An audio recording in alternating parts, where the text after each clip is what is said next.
It's another round of SDH AM. John here, you there. Thanks for dropping by as you always do. Hi. All right. Here's the rundown for today. We're going to talk a lot about the match that's coming up this afternoon at Jerry World. And there is a deep dive that Jason did last night on AST about a player that is not going to be in a starting 11 unless something happens and the coach has a change of heart from what has been going on with this particular player and his impact for his team. I had a deep dive last night on AST. We'll get into that deep dive, and we'll look at everything that is going to be attached to this matchup that we can put our hands on between now and 10:30. There's a lot of AM news. There's a lot of stuff to get into, and obviously opening kickoff and so on and so forth. But at 10:30, we get to catch up with Albert Mitchell. And Mr. Mitchell is in charge of, and he is the founder and executive director of NJMED, New Jersey Minority Educational Development. And he designed the nation's first evidence-based at-risk minority male dropout prevention model. And what he and NJ Med are trying to do now is combat literacy issues here inside the United States. And they're using the opportunity for the World Cup to explain what they're looking to do in the future. And it is a Futbol and Books Program that they are looking to expand out of the Northeast and looking to have it implemented here in Atlanta and a bunch of different markets. And the national rollout, they're looking to have it in concert with the World Cup. So we're going to catch up with him at 10:30, find out about the program itself, its genesis, information that he has, all the numbers and all that kind of stuff, to see where the program is, why, and what they're looking to do to combat it, the evidence that they have, and what they're looking to do with the stuff that they have on hand. So founder and executive director, New Jersey Minority Educational Development, NJ Med, Albert Mitchell, set to join us to talk about the Futbol and Books Program at 10:30 and stamping out literacy issues here in the United States. And they're looking to have soccer as one of their engines to help combat literacy problems. So that'll be at 10:30 this morning. So we're going to do a lot to get you prepped for the matchup later today. We got our news, we got our stuff, and then at 10:30 we're going to catch up with Director Mitchell and find out about Futbol and Books and what we all can do to stamp out literacy and what NJ Med is trying to do to stamp out literacy issues here in the United States. So that is the rundown for this morning. And then you'll have tonight, obviously you'll have AST after the match is over. And then we get into tomorrow. Probably you're going to see some of it today for those of you that go and hang out downtown. And it is going to be England and Argentina tomorrow at Atlanta Stadium to determine who goes to the Meadowlands to take on the winner of today's match for the World Cup in 2026. So as we have maintained here in a bunch of different places, just enjoy the experience for what it is. If you are a fan of either side, enjoy your fandom for your side. If you are a neutral, enjoy it. But remember the history that's attached. Tomorrow, by the way, is going to be a power hour from 8 to 9, so we can actually get inside the perimeter and we can be there to show you everything that this matchup is going to be. So tomorrow morning, it's going to be review, preview, highlights, post, and prepping you for Argentina and England at Atlanta Stadium tomorrow. 8 to 9, power hour, and then we're all sprinting downtown. So today is going to be your preview kind of both as it evolves.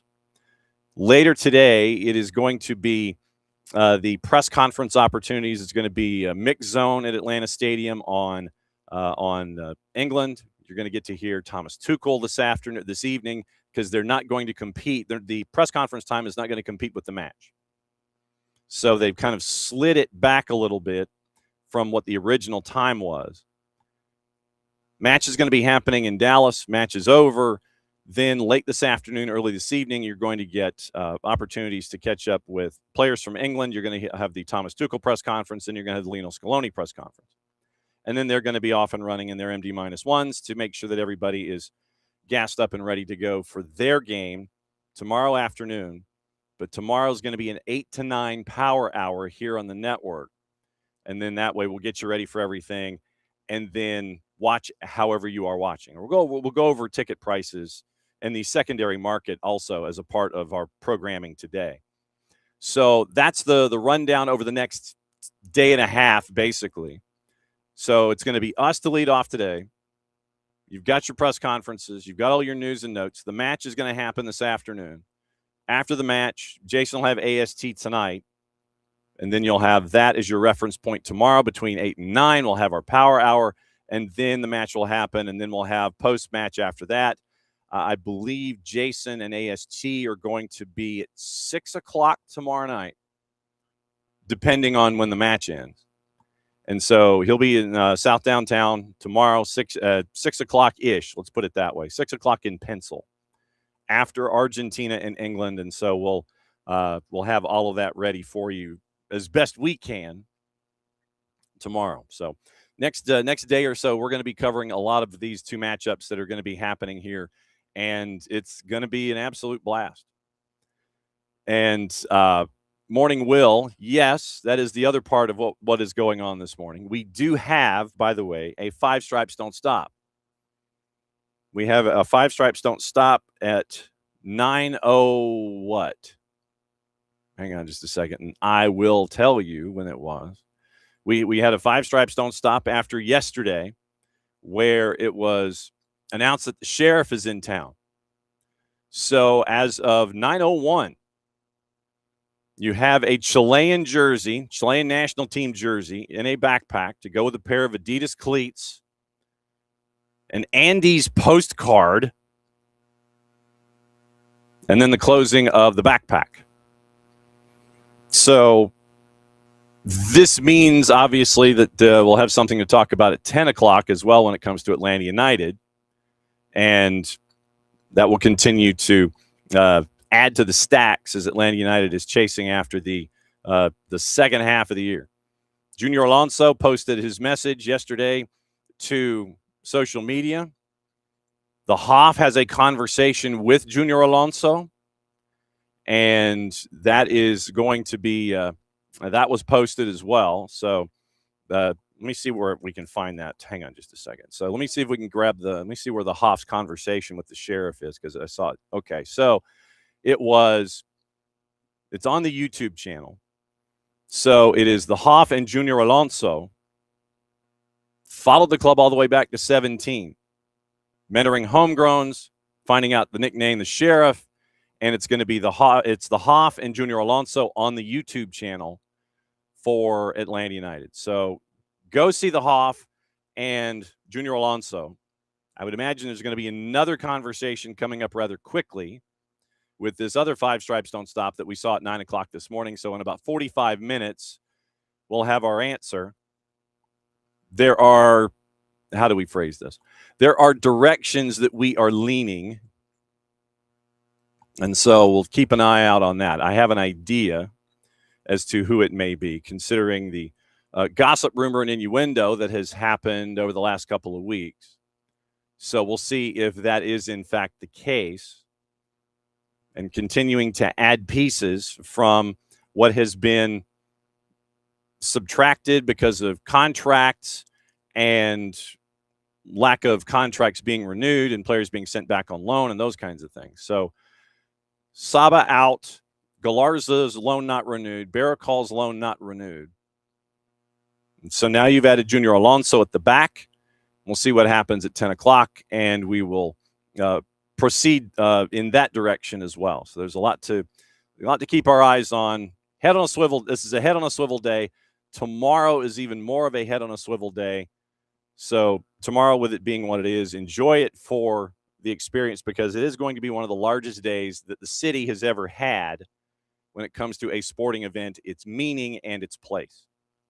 So Consider us all on mark when it comes to the next couple of days. So we'll find out who wins today between Spain and France. And we'll find out who gets to go to the Meadowlands and who gets to go to Miami.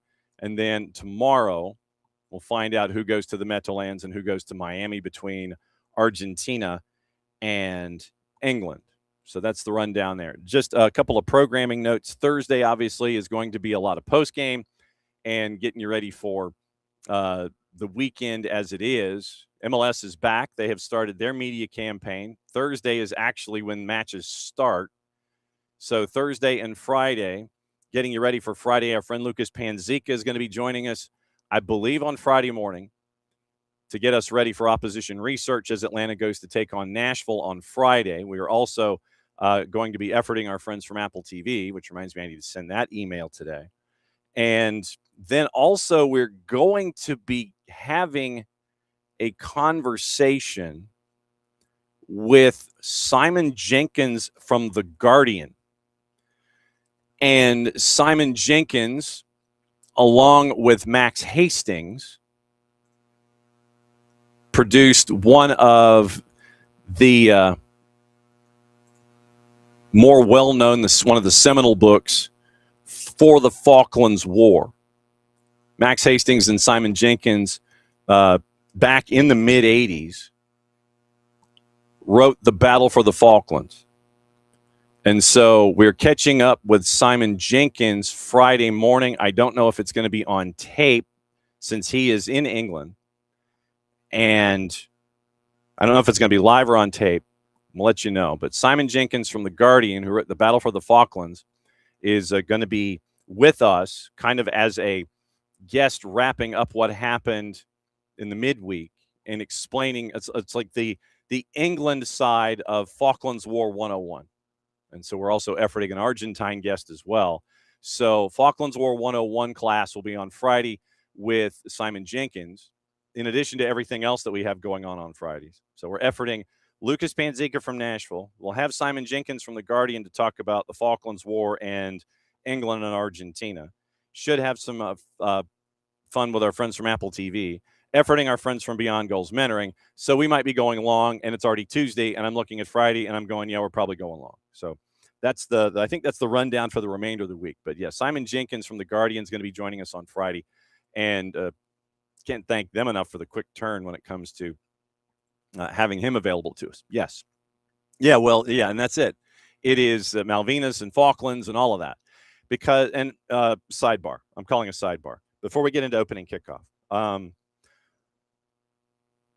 I thought that it was important to have a Falklands class, to have a Falklands 101. Because a lot of folks hear the songs that are sung by the Argentines, and there might be just a cursory knowledge about the war, considering that it was 44 years ago. So we thought, because of everything that is there in the context of what's happening tomorrow and all of that, that if we could assemble a Falklands 101 class, we would do it. Just because I'm sure a lot of folks who are either going to be at the match tomorrow or watching the match tomorrow, and especially here in our footprint, here in the United States, may sit there and they may just think, okay, Falklands War, and not have very basic information about what happened. And so that was why we thought to add the context of the war in and of itself. We thought that that would be important. And yeah, and yes, the 30 for 30 that was done on the war in and of itself and discussing with the Argentine players. And so that's why we're cutting this in half. So Simon Jenkins will come on and present the perspective from England and his knowledge base. And then we're efforting an Argentine expert to come on and go from there. So that's kind of why that's why we did this. Because you hear chants, you hear songs, and you don't have the background. It's like, oh, yeah, there's a song about X, Y, or Z. And you don't have the background attached to it. And you wonder why something is the way that it is. And so that's why we've been efforting a Falklands 101 class. And Simon Jenkins is going to help us out with that from one perspective on Friday morning. So like I said, we're efforting the Argentine perspective, and we'll blend those two together and probably piece those two interviews together as a separate podcast. But that's why we're doing it. You hear a lot of things, not a lot of folks attached to it in the midweek here in Atlanta, where we're based, here in the United States where we're based, has that, has the knowledge locked down as to what happened and what it means and all that kind of stuff. So that's why we went down and we decided, we made a conscious effort to try and help educate when you have a war that is attached to a football rivalry. So that's why we're doing it. We thought it was appropriate to educate an American audience on what this means and why they're saying what they're saying, both sides. And so when you have one country that is upset when one of their pundits refers to the island chain by its non-native name, why are they upset? And so that's what we that's what we wanted to do, to get into this idea about the Falklands and explain it to where there's a better sense of understanding other than just hearing a chant and wondering what they're saying and why they're saying it. Okay, sidebar over. All right, so opening kickoff now brought to us by our friends at Black Pitch Coffee and blackpitchcoffee.com. Starts your day with the most important stories in the game, the right way to start your morning. Black Pitch Coffee, part of the SDH community. Try their home blend. You see them all over Atlanta. Made with beans in Brazil and Guatemala, heavy body, notes of walnut, semi-sweet chocolate, and a rich world-class finish. Opening kickoff powered by Black Pitch Coffee and blackpitchcoffee.com. And so what I figured I would do is, since we did something incredibly serious just then, figured we'd do a little mindless talk here in opening kickoff. So I don't know how many of you, and I hope I don't get in trouble doing this, I don't know how many of you out there have one of these. For those of you watching, you see me flashing my Panini book. For those of you listening, I'm flashing my Panini book. And I am now one box in. And both Jason and I have figured out that we need to get another box. What I didn't realize was that there are, how many? There are an incredible amount of stickers that you have to get to fill out this book. Players alone, it's 960. And so you have, so 4, 8, 12, 16, 24, 28, 32, 36, 40, 44, 48. Okay, so it is 48 by 20, which is 960. 960, and then you add another 8, so 968. Then you end up with getting into the Coke stickers, which gets you to 980. And then you have another 10, which gets you to 990 with World Cup history. So you're basically looking at close to 1,000 stickers to fill out the set when it comes to this. Basically, 980, 990 stickers to complete this set. I'm a baseball card guy. Have been for a long time. And I showed you last time my 1954 Pete Runnels. There's an auction that I'm a sucker for in Wisconsin, and usually they have one every 1 or 2 months. And what I'm trying to do is I'm trying to fill out my sets and get all the commons first before I have to spend enough money to buy a house to get the superstars and such. And so recently there was an auction that was held and so I got some 1954 tops and some 1961 tops and things like that. And so this is the newest edition, and when you can get cards for a couple of bucks a piece, and I'm going to do that. So for me, the fact that you have Panini sitting there and saying, okay, we're going to put up like 1,000 stickers, and I didn't realize it was 1,000 until I did the math. You get one box, and you get the box of 50. So my mother-in-law got me the box of 50, and I literally finally just put all of the stickers from the Panini, from that Panini box of 50 into this book. And so I think the odds of that plus duplicates, I got easily 325 maybe first runs. And then you have to get into the idea of, okay, the blue trim and the refractory, like the 3D refractors that are done with the individual teams and things like that. Then you get into the duplicates. 1, 2, 3, 4, 5, 6, 7, 8. I got duplicate Duckins Nazons, by the way, from Haiti. I got 3 Duckins Nazons. It's like my Ken Clay from 1977. Let's see, 9, 10. I got 3 Stephen A. Eustachios, 11, 12, 13, 14, 15, 16, 17, 18. So 18 duplicates out of a case of 350. So 332 out of 350. That's not bad. Yes, I do have a lot of the heavyweights, but they're not bordered. They're just the plain white. It is, I have a Messi. I have a Lamine Yamal. I got them both in the same package, by the way. So Messi, Lamine Yamal, Jude Bellingham, Erling Haaland. I have them, but they're in the 1-for-1. They're not in the borders, like the blue borders or the red borders. And if you get through Amazon, then there's an orange bordered card that you can pick up as well. So in all of this, the ratio of singles to duplicates is pretty solid.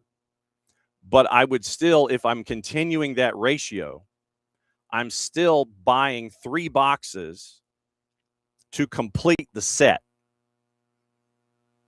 And so 3 boxes, you go to Amazon, it's like $300.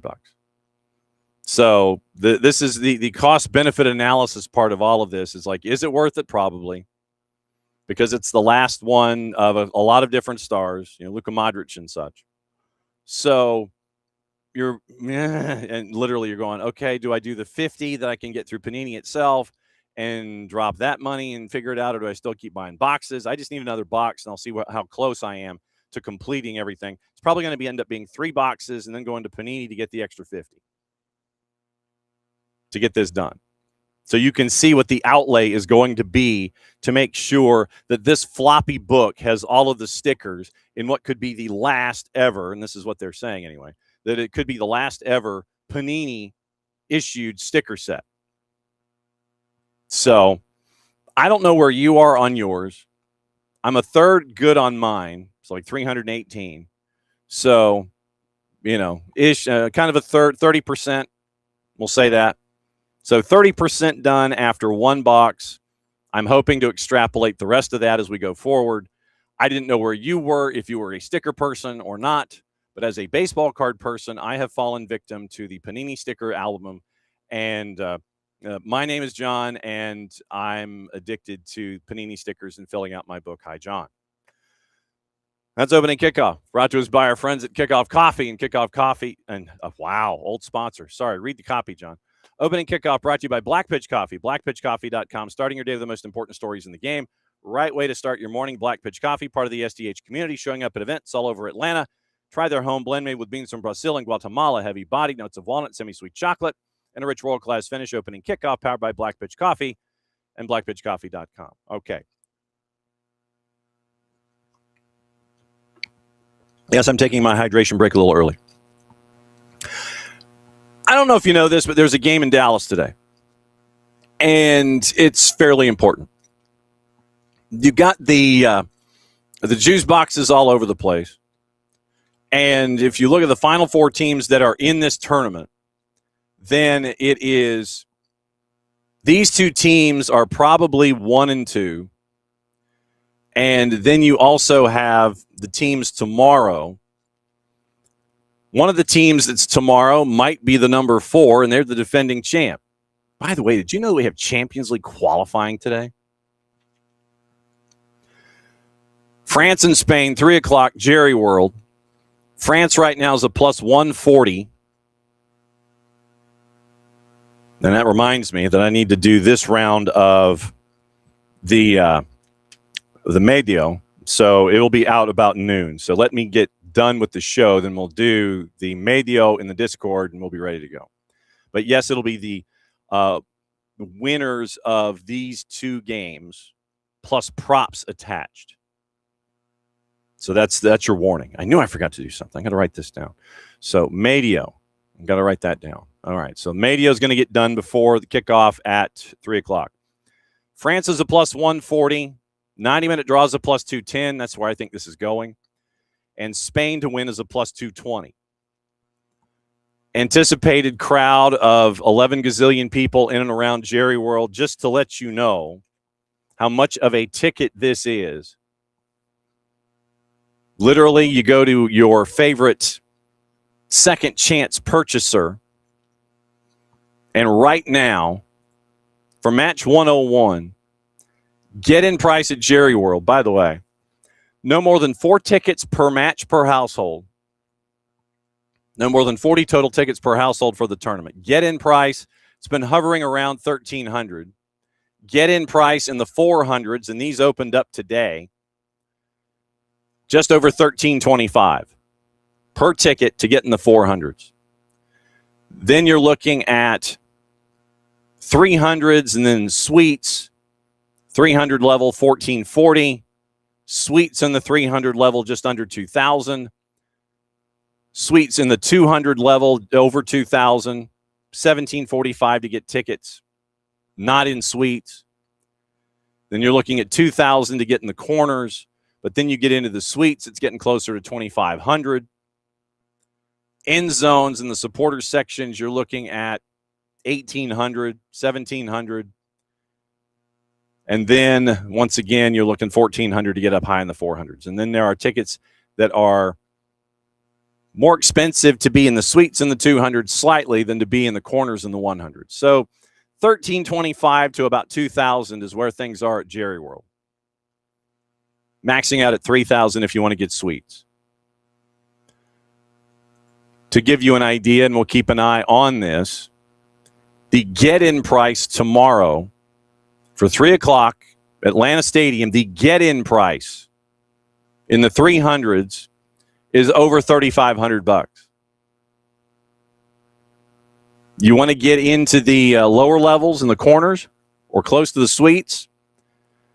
4 tickets are available in section 113 for $10,000 apiece. Section 114 has some that are $5,100. There are a lot of tickets in one caddy-cornered section that are $4,255. End zone caddy-cornered $3,850. $3,900. 2 tickets available for $4,950. And then the one supporter section in the corner, you're looking at $3,900, $4,000 to $4,400. That's like 2 months of salary for some folks. And that's your ticket price. That's your ticket price to get into Atlanta Stadium tomorrow for that matchup. To give you an idea about the matchup today, this is where we get into fun facts. Fun facts for this one. Ivan Bartone is the man in the middle. He's had a pretty solid tournament. We know of Ivan Bartone in the past and how he can be a bit adventurous, shall we say. Ivan Bartone, man in the middle. From El Salvador, David Moran is the second. He is the AR. AR number 2, Antonio Pupito. From Nicaragua, your fourth is Glenn Nyberg from Sweden, reserve AR. is Mahmoud Baiji from Sweden. Tomasz Kwiatkowski is your VAR. From Poland, Dennis Hiegler from the Netherlands. And your support VAR is Guillermo Pacheco from Mexico. Those three will be either sitting or standing in front of a bunch of monitors in Dallas, and you will see their names plastered while they're looking like they're busy on a full-screen graphic on the right-hand side of the page. Support VAR, Guillermo Pacheco. Standby VAR, Leodan Gonzalez out of Uruguay, and Ivan Bebek out of Croatia is your standby AVAR. So France and Spain, once again, this is only the second time that they've met in the World Cup. First time was 2006. In the round of 16, David Villa scored first. Spain did not score after that. Ribéry, Vieira, and Zinedine Zidane. 3-1 win for Les Bleus in that matchup. Third successive World Cup semifinal. After beating Morocco 2-0 at Boston Stadium, Mbappe and Dembele scoring in the second half. Finished ahead of Norway, Senegal, and Iraq in group. Beat Sweden 3-0, Paraguay 1-0 in the first two knockouts. Belgium became the first team to score against Spain in this tournament this year. Fabian Ruiz, Mikel Merino helping them to a 2-1 win at SoFi. Since games are done there, I think we can go back to calling them by their previous names. Spain beat Austria and Portugal in the round of 32 in the last 16 after an unbeaten group stage, beat Cabo Verde, Uruguay, finished above Cabo Verde, Uruguay, and Saudi Arabia. And so you had the 3 goals on the board back in 2006. Last meeting was in Nations League in the semifinals in Stuttgart, the 5-4 craziness that was there back on June 5th of last year. So 13 months ago was the last time these two teams played in any competition. 38 meetings, Spain with an 18-13 edge over France, 7 draws. La Roja have won 7 of the last 10, losing only 2, including the 2 most recent, the 2-1 win in the Euros in 24 in the semis, and what happened in the Nations League last year. France are through to their third successive World Cup semi, looking to go for the final for the third time in a row. They have advanced from 4 of their 7 semifinals, winning 4 in a row after losing their first 3. They've won 17 of their last 20 World Cup matches, period. They've only lost once in their last 20 in the World Cup. 6 straight victories, equaling their longest streak ever. Brazil has a winning streak of 11. Italy has a winning streak of 7. Those are the only 2 longer runs in tournament history. France have won their last 7 against World Cup opponents, against European-based World Cup opponents. They've won 15 of their last 17 international matches, come out on top in 19 of their last 22 in the knockouts, progressed from 11 of their last 12 World Knockout phase matches where they were level at the half. So if you're going to get France, you better be on top of them after 45 minutes. Didier Deschamps' teams have not conceded a goal in their last 3 World Cup matches, longest sequence of clean sheets in the competition. Mbappe, 11 goals his last 7 matches in the World Cup, 20 goals, 20 appearances in the competition overall. Extended his record for goals scored in the knockout rounds up to 12, 4 more than his nearest rivals, Ronaldo and Leonidas, both with 8.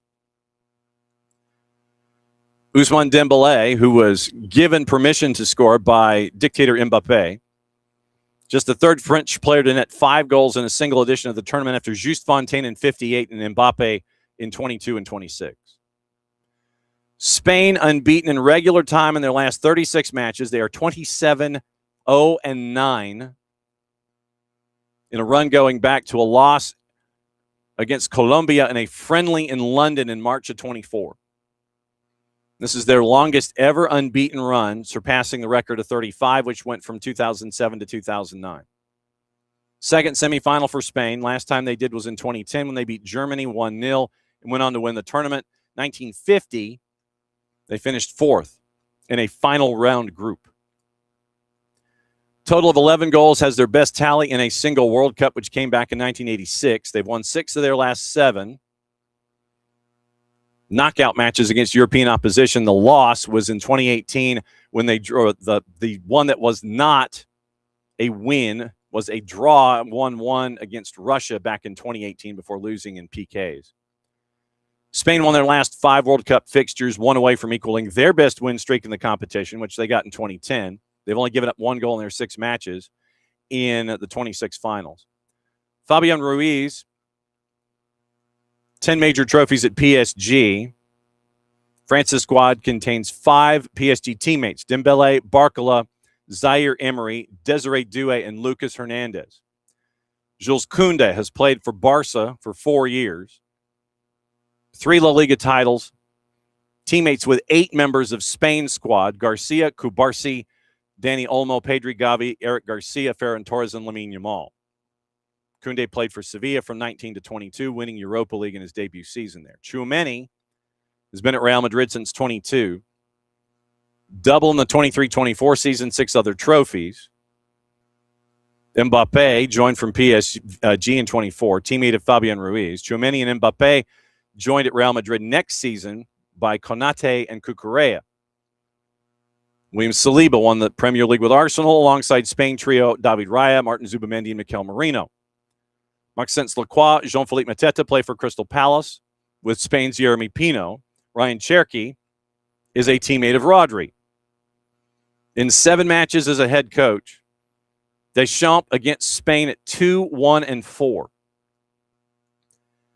2 games against a Spanish side led by Luis de la Fuente both ended in semifinals defeats in Germany.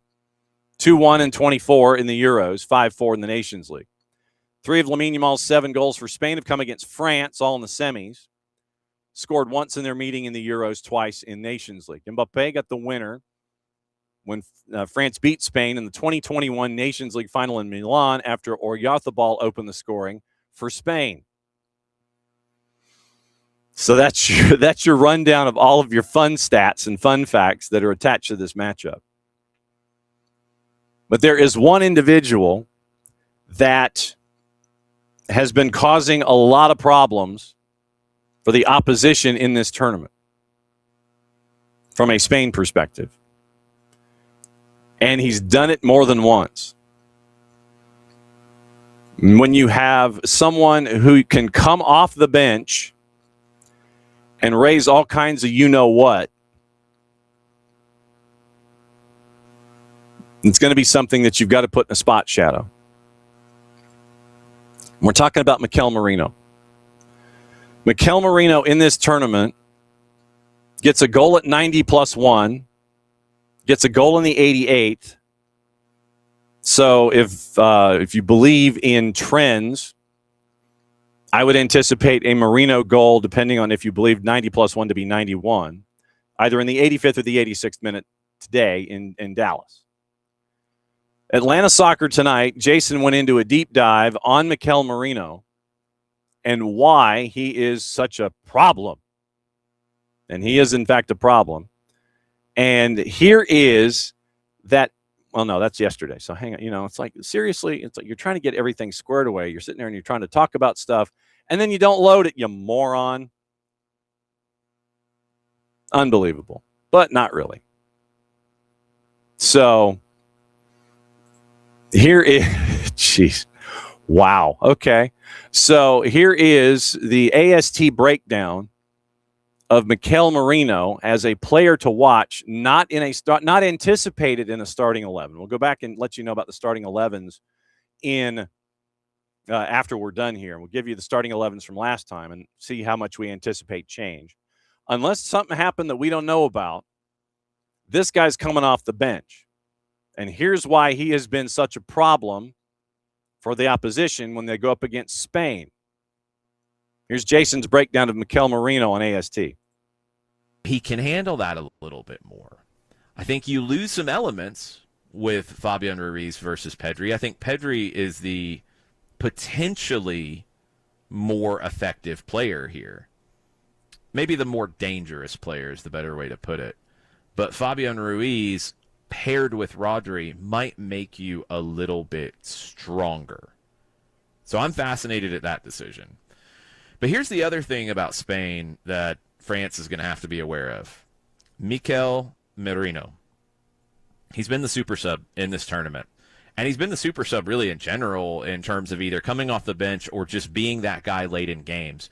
Over the last 3 seasons for both club and country, Merino has scored 12 goals after the 80th minute, and 8 of those 12 changed the result. Over a third of his goals in that span have come after the 80th minute. The fourth highest rate in Europe's top 5 leagues among players with at least 30 goals. He's one of only 2 midfielders to be there alongside Jude Bellingham. In this tournament, he was decisive against Portugal in the first minute of stoppage time. He was decisive against Belgium in the 88th minute. And he scored those goals after only being on the field for a couple of minutes. When you have that ace in the hole, it gives you confidence. I always remember Italy early in the 1990 World Cup, and I think they honestly kind of messed themselves up a little bit with this. You had Toto Schillaci, who kind of came out of nowhere to get into the Italian team and then be the super sub and score goals late. And he did that so well that they felt like they had to start him. And then you lost the super sub, so you couldn't change the game late. Spain, because of all this depth in midfield, and give full credit to Mikel Merino, he has accepted, this is just what I am with this team. It hasn't affected him. He's not clamoring to start. He's not getting frustrated. He says, all right, I'm going to get 10 minutes. I'm going to make the most of my 10 minutes. And it's important to have that. It's important to have that weapon if you're Spain. Let's say France gets a goal. Let's say they get 2 goals. Merino comes into the game, you're immediately going to be like, oh, man, here we go. This guy's good in these moments. That's going to be something in the back of the French minds. Alex Baena, who has been very good on the wing for Spain, he was asked directly about the framing of this match, which I would agree with. Spain will have the ball. France will be dangerous on the counter. Baena said Spain knows exactly how France plays, who their attackers are, how they thrive in transition. And Baena said that Spain's plan is to simply control the ball and limit turnovers. You can't change who you are at this point. You can tweak little things and you can alter elements of it, but you are who you are. And Spain can't turn into a deep defending team. They can't turn into a counter-attacking team. They're a possession team. It's who they are. That's their DNA. Baena also downplayed a travel disparity story. Spain had 1 less day of rest, about 10 more hours of flight time than France. Baena said it's not an excuse. They'll be fine. Luis de la Fuente, the manager for Spain, he has consistently during this tournament had a lot of really interesting quotes, a lot of really fascinating ones. He has been a big-time, I don't know, like he's really studied a lot of the Roman Empire and ancient Rome. He dropped a Julius Caesar quote on us today in the press conference. He said, there is no great achievement without suffering. And he said that his team is ready to suffer for this one. They're going to have to get past France, who has been the best team in the tournament so far. There you go. That's your rundown, Mikel Merino. Keep an eye on Mikel Merino. If you have him in your fantasy, good on you. If you can find a way to put him in under your salary cap, good on you there. Starting lineup last time out for Spain against Belgium. Unai Simon in net. Listed as a 4-2-3-1. Cucurella, Laporte, Cubarsí, Pedro Porro. Ruiz and Rodri in front of them. Attacking midfielders Baena, Olmo, Lamine Yamal, and Oyarzabal up top. Pedri came in the 55th minute, as did Ferran Torres. Nico Williams comes in the 79th. Mikel Merino comes in the 86th.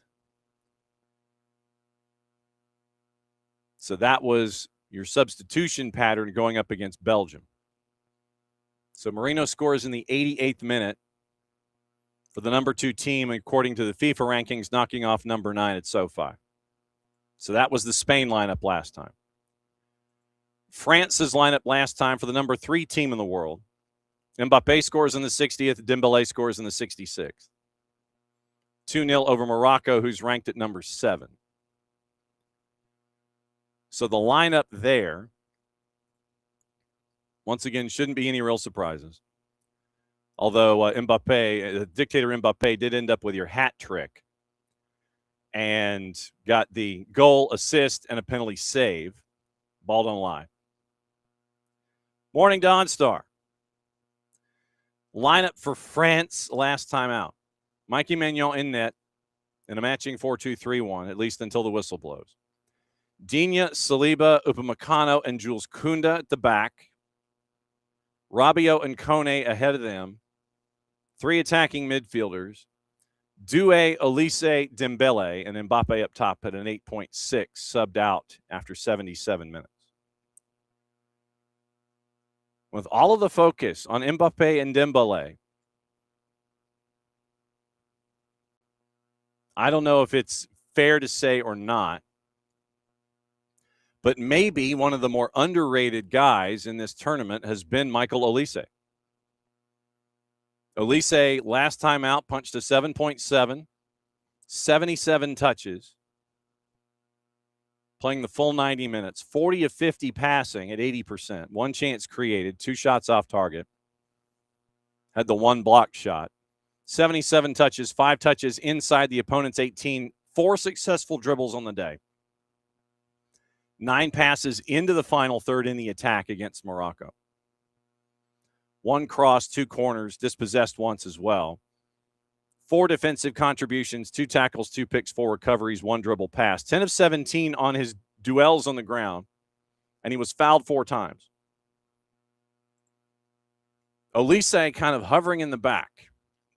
Obviously, Dictator Mbappe, he will be the one that determines who scores and who does not, because he is, after all, Dictator Mbappe. And if you have not seen those memes, they're fun. Morning, David.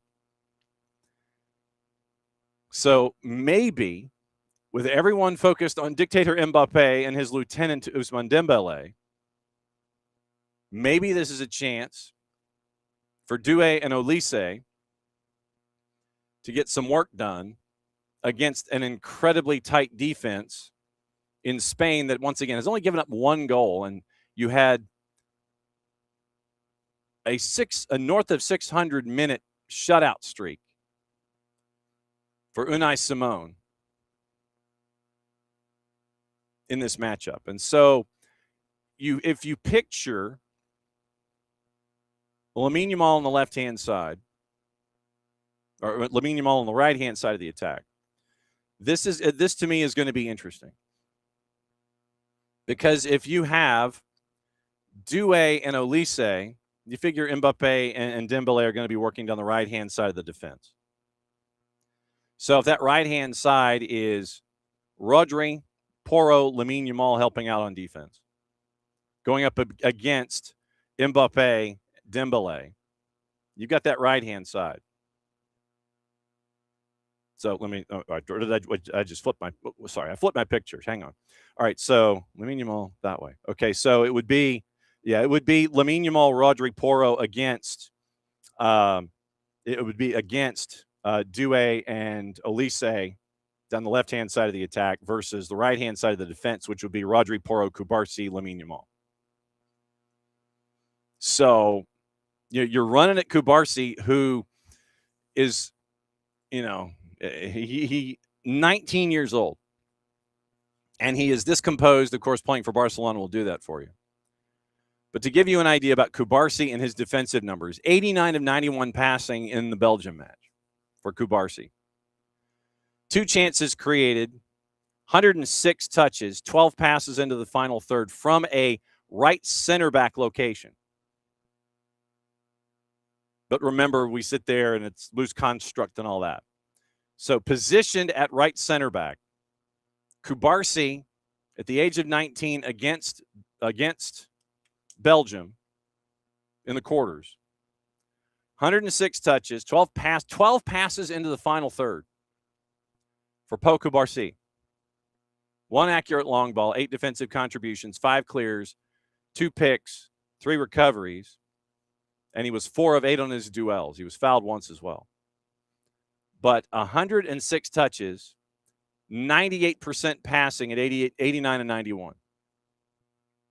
For a 19-year-old, that is a lot of composure. Obviously, with Rodri, 118 touches for Rodri, had the most touches in the matchup against Belgium. Played the full 90, 98 of 104 passing for Rodri. Listed as a defensive midfielder, but of course, when you play in Pep's system at City, and then when you play for De La Fuente, sure, you're a D-mid. 98 of 104 passing, 2 chances created, 118 touches, 10 passes into the final third. So you had literally Rodri had 10 passes into the final third on 118 touches.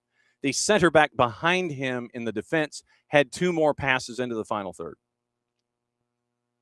6 of 7 accurate on long balls for Rodri. 4 defensive contributions, a tackle, a block, 2 clears, 2 recoveries, won both of his duels. So you end up with Rodri, Kubarsi. Let me check Lamine Yamal's defensive numbers. We know what he's able to do offensively. Had 1 defensive contribution, a tackle, 4 recoveries, and a dribble pass. So Pedro Porro helping out from Spurs. Full 90 minutes played last time. 66 to 75 passing from right back at 88%. 101 touches. 6 passes into the final third. 3 accurate long balls on the day. 4 defensive contributions. 2 tackles, a clear, a pick, 4 recoveries, 2 dribbles passed. 6 of 12 on his ground duels. Fouled twice as well. So the left-hand side of the attack for France, Doué, Olise, Mbappe when he shades. Left-hand side of the attack, Yamal, Rodri, Pedro Porro, and Kubarsi. That, to me, I'm gonna take that third of the field. That's where I'm going to be looking when it comes to everything that's on the board in this matchup.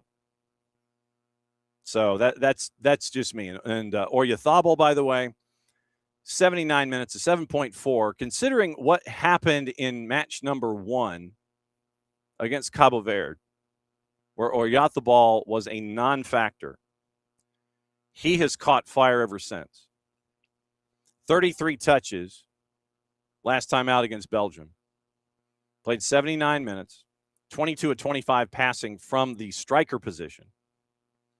88%, 2 chances created, 33 touches, 4 touches in the opposition 18, 2 passes into the final third, 3 defensive contributions from up top, 2 tackles, a pick, a recovery, and 3 of 4 on his ground duels. So that's what you're getting from Oyarzabal. And David asking about Olise. Well, and I mean, so let's get into the history of Michael Olise. First and foremost, the fact that that Crystal Palace, happy to be here FC, was more than happy to send him on his way.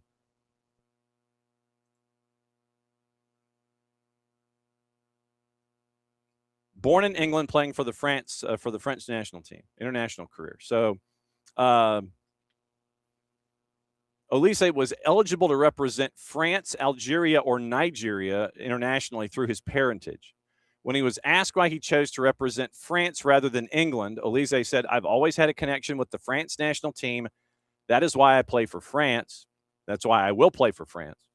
It's been my dream since I was a kid to play for the French team." His mother, Mina, sent tapes of her son to the Triple F, which was eventually seen by Jean-Luc Vanucci, coach of the U18s.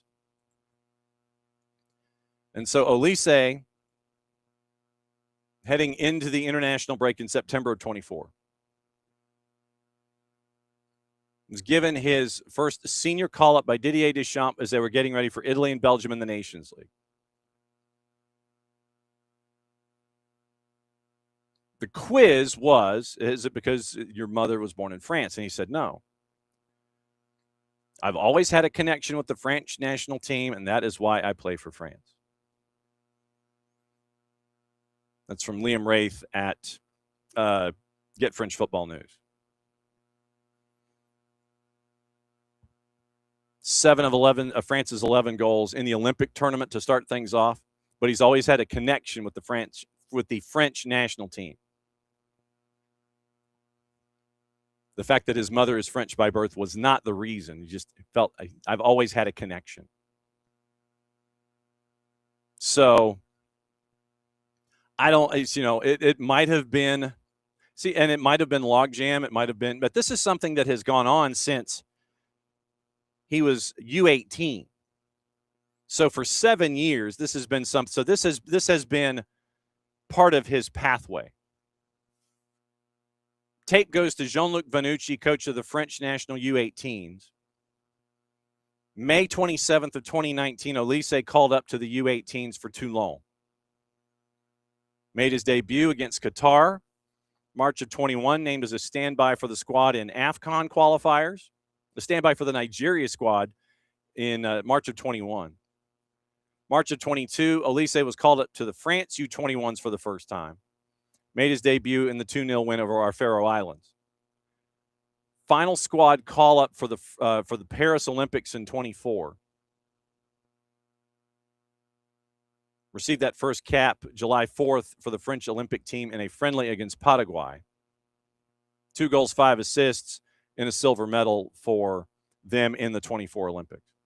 So this is something that he has been looking at for 4 years. He's been with the U18s, but with the national team itself, the senior national team, it's something that he has been paired up with since March of 22. Called for the U18s, called for the U21s, got his first cap in 24, still a little over 2 years ago. Literally 2 years and 6 days ago for the Olympics. So it might have been logjam. It might have been just where he thought that he would best be served with his learning curve and whom he would want to learn from and who he would want to play with. So, logjam and all the things. So is it official? Apparently it is official. So now that we have cleared 10 o'clock, it is that time where we hit the breaking news sounder as we were anticipating a movement from Atlanta United, considering that we got the 5 Stripes Don't Stop tweet at 9 o'clock this morning.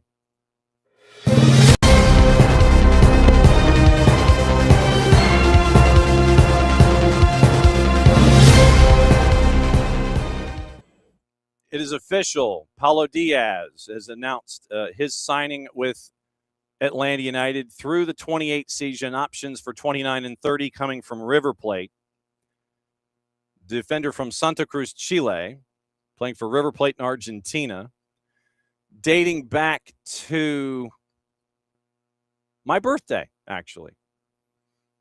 Word from EMOL Sports at the time, dating back to June 24th. Paulo Diaz had terminated his contract with River Plate and was going to join Atlanta United. This is back June 24th, according to EMOL. Chilean had already undergone a medical examination late June to join the MLS team managed by Tata Martino. This is from Teise.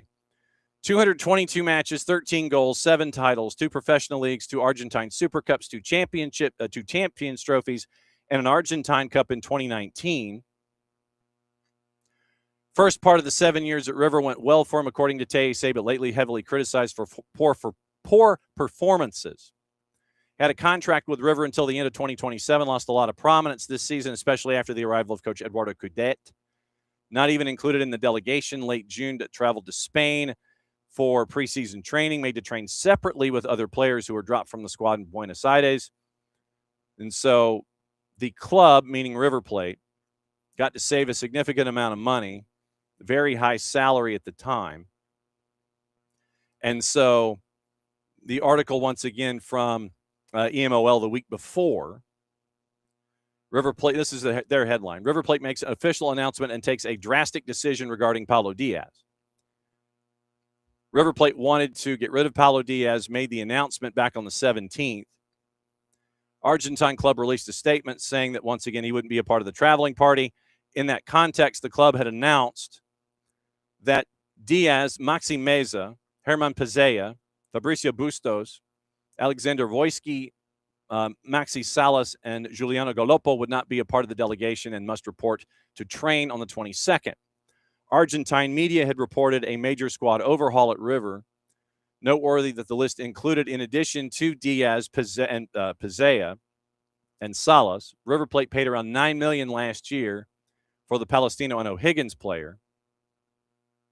Diaz was not in Cupdates' plans. So that was the rundown there. Not in the plans of Cupdates at River. And so Paulo Diaz and his contract were put in separate corners, had a contract until the end of 27. But Paulo Diaz terminates his contract late June, and he is now a Five Stripes Don't Stop here today, heading into MLS's back. So let's get into the background of Paulo Diaz. Once again, signed through 28. So that means it is through this season, the sprint, and the next one. Options for 29 and 30. So looking at Paulo Diaz, let's get into the numbers here. We mentioned the number of matches played, River Plate, etc. So let's see what our friends at Transfermarkt have to say. They still have him listed at River Plate. 31-year-old center back. And let's get into the detailed elements of his signings here. So, and he can play any of the four positions. His main position is center back, as a right-footed center back. So you could see fighting for minutes Junior Alonso on one side and Paulo Diaz on the other at center back. But they have been known to play, Diaz has been known to play left back in addition to center back, his main position, and right back. So he has played any of the four positions on the back line. So looking at his overall stats instead of just the profile. So let's see if we can get into numbers here of matches played and where it's been. This season, eight matches, 379 total minutes, and no goals or assists. So he came from Al Ahly. Before that, it was San Lorenzo. Before that, Colo Colo and Palestino. So that's the transfer history of Diaz. So let's get into all season stats and where he's played and all of the locations where he's been. So he's listed as a center back, playing either of the two. He has played center back in 270 career matches. He has played right back and left back. So he has been on the edges before. Right back dominant, 39 matches, 309 and 23. So 332 total matches. He has played center back in 270 of those. So 9 out of 11, 80% of the time he's been a center back. But he has played right back, he has played left back, and he has been a D mid. So that's the positional breakdown of Paulo Diaz from his time as a professional. 2026 for River, once again, it has been 8 matches, no stats, and no goals or assists, and 1 yellow card. 25 for River, 10, 18, and 11. 29 matches in all comps in 25 with 2 goals and an assist. And 222 matches with River Plate, 69 with San Lorenzo, 39 with Palestino, 33 with Al Ahly. And so that's your rundown on Paulo Diaz. So 80% of the time he's been a center back, but he can play the left. He can play the right he's right-footed by nature. So he can play on the outside, but 80% of the time in his career he's been a center back. He has played defensive midfielder when asked. So that is the rundown. 56 caps for the Chilean national team as well for the 31-year-old, and he will turn 32 in a little over a month. 31-year-old Chilean center back, right-footed, and he has 56 caps and 1 goal for the Chilean national team. Heading to Atlanta United, under contract through the 28 season, options for 29 and 30. So that's the rundown on Paulo Diaz. And obviously, as we get into other things, we'll look at what the roster looks like for Atlanta United and all that stuff. So that's your big breakdown of Paulo Diaz. So Junior Alonso in, Paulo Diaz in. No word yet on availability for the matchups for this weekend with Nashville. Wiley, it is experience. The first one with Junior Alonso, Tata Martino specifically asked for him. And if you're looking for stability at the back, so you can take things a step at a time and prevent goals, so you can worry about creating later, you worrying about defense first. Because remember, Barakal's loan was not renewed. And also, you've got to think about what you want to do with Matias Galarza's loan not being renewed and then Sabalob Janidze heading to RSL. But if you feel confident, and we've seen this with Tata Martino and the academy and the twos and such, where he is confident in the younger players that we've seen come through the system with Atlanta United, Cooper Sanchez, Will Riley, et cetera, Jay Fortune, where you add this experience to help you out at the back with an Amy High, Stian Gregerson, Matt Edwards, Thomas Jacob, and then you look at left back. You got Dominic Chankui coming through the system, and Pedro Amador is there as well. So if you're looking for experience in front of net, right there. If you work along the spine, you have that experience at the spine to work your way forward, and you have the confidence in the younger players in those other positions. So experience at the back, and then in the center, at center back, basically, in the center of your defensive structure, experience there, and then building around the edges. Dominic Chankui, Matt Edwards, Thomas Jacob, and then working your way forward from the spine. So Jay Fortune, Will Riley, Cooper Sanchez, and then working the attack. So think of it like going from the back and going forward. So that's where you are with that.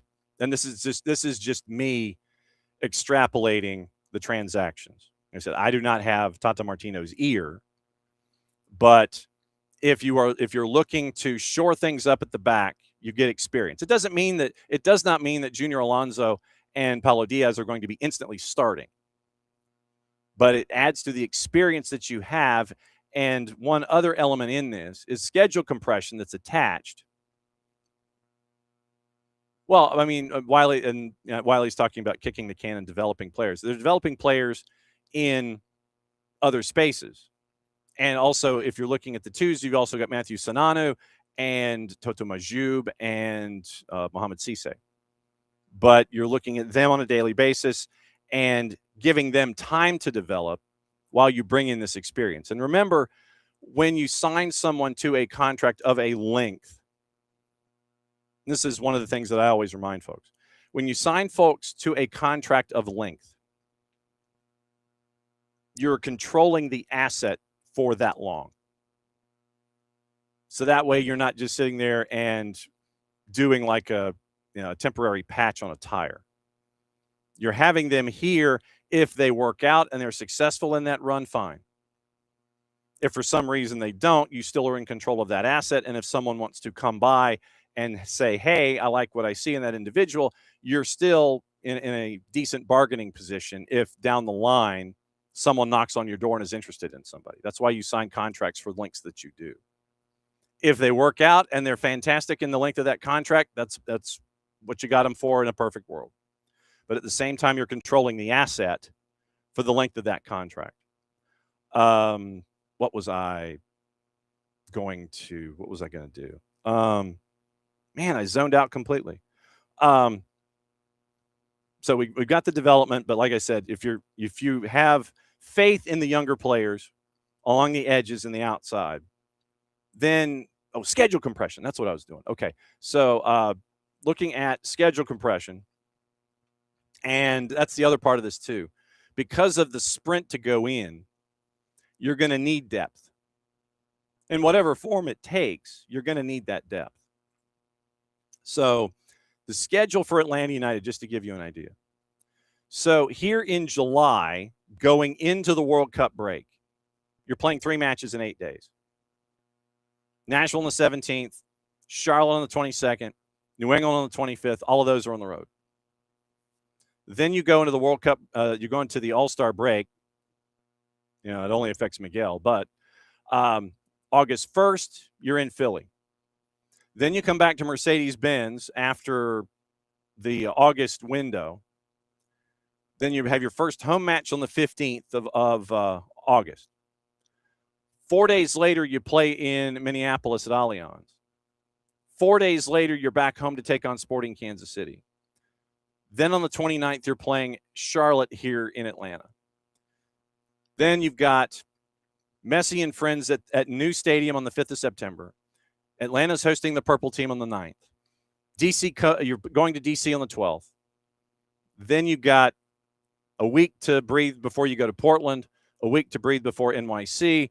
Then you've got another window, and in October, it is 3 matches in 7 days, hosting Cincinnati, going to Montreal, hosting Miami, and then you've got another week to take on Chicago. 4 days later, you're in New York, and then you have another match on the weekend of November 1st in hosting Toronto, and then you go to Harrison, New Jersey to close out the regular season.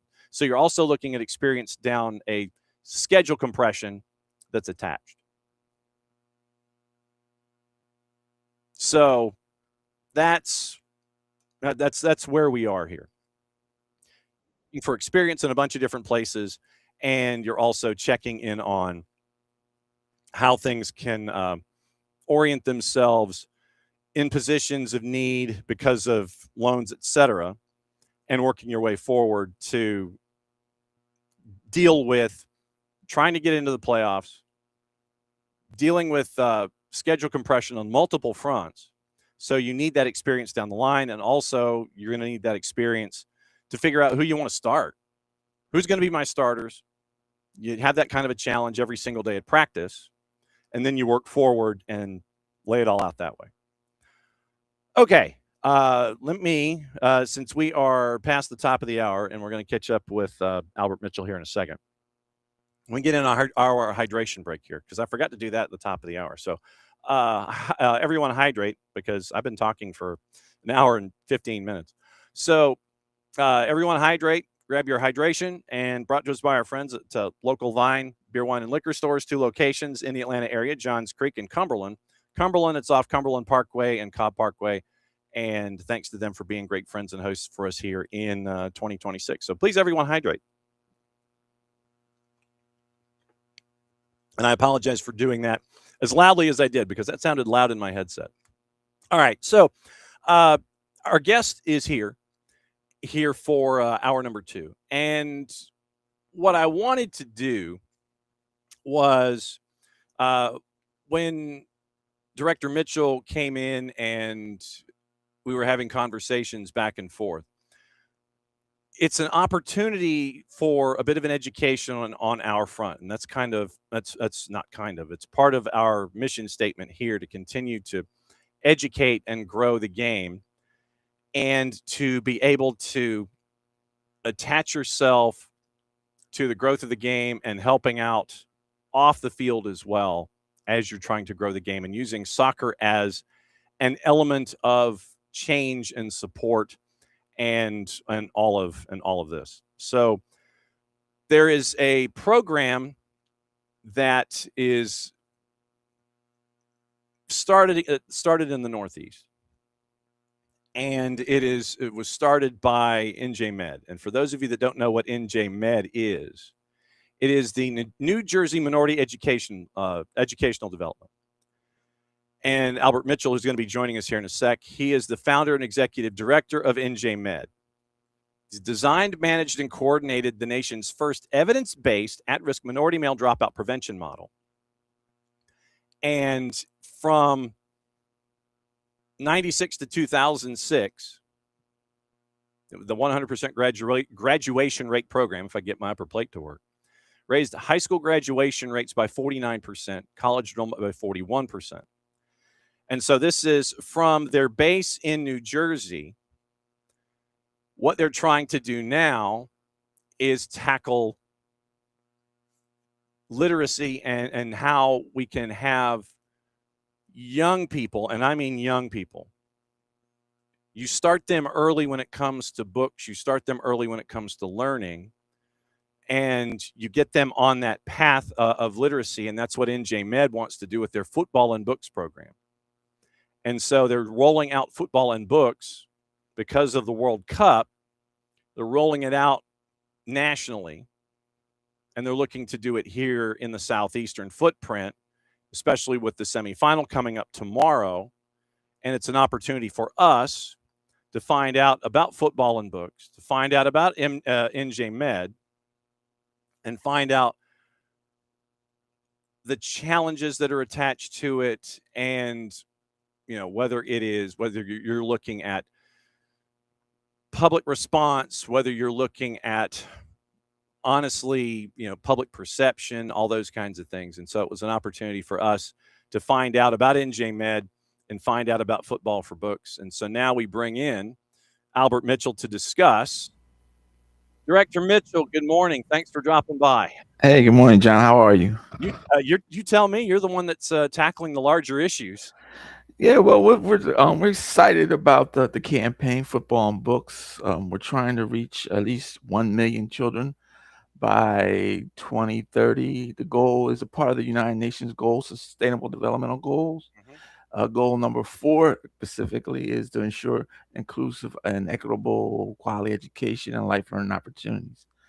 So we've been working on our campaign since 2016. And it's actually Sustainable Development Goals from 2015 to 2030. So we started at 2016, and we looked at the landscape and see what the problem is. How could we assist them? As you mentioned, our 100% graduation rate programs in Camden, starting in Camden, New Jersey, it had a 30% high school graduation rate for the minority males in the community. We were able to get the graduation up to 89% successfully. Matter of fact, one of our graduates is the head football coach of Syracuse football team, Franz Brown. There you go. He was actually a 5-year student. So we worked with him, and he was able to accomplish his goal, and he's doing beautiful work. And we have other success stories also out throughout the country and also locally.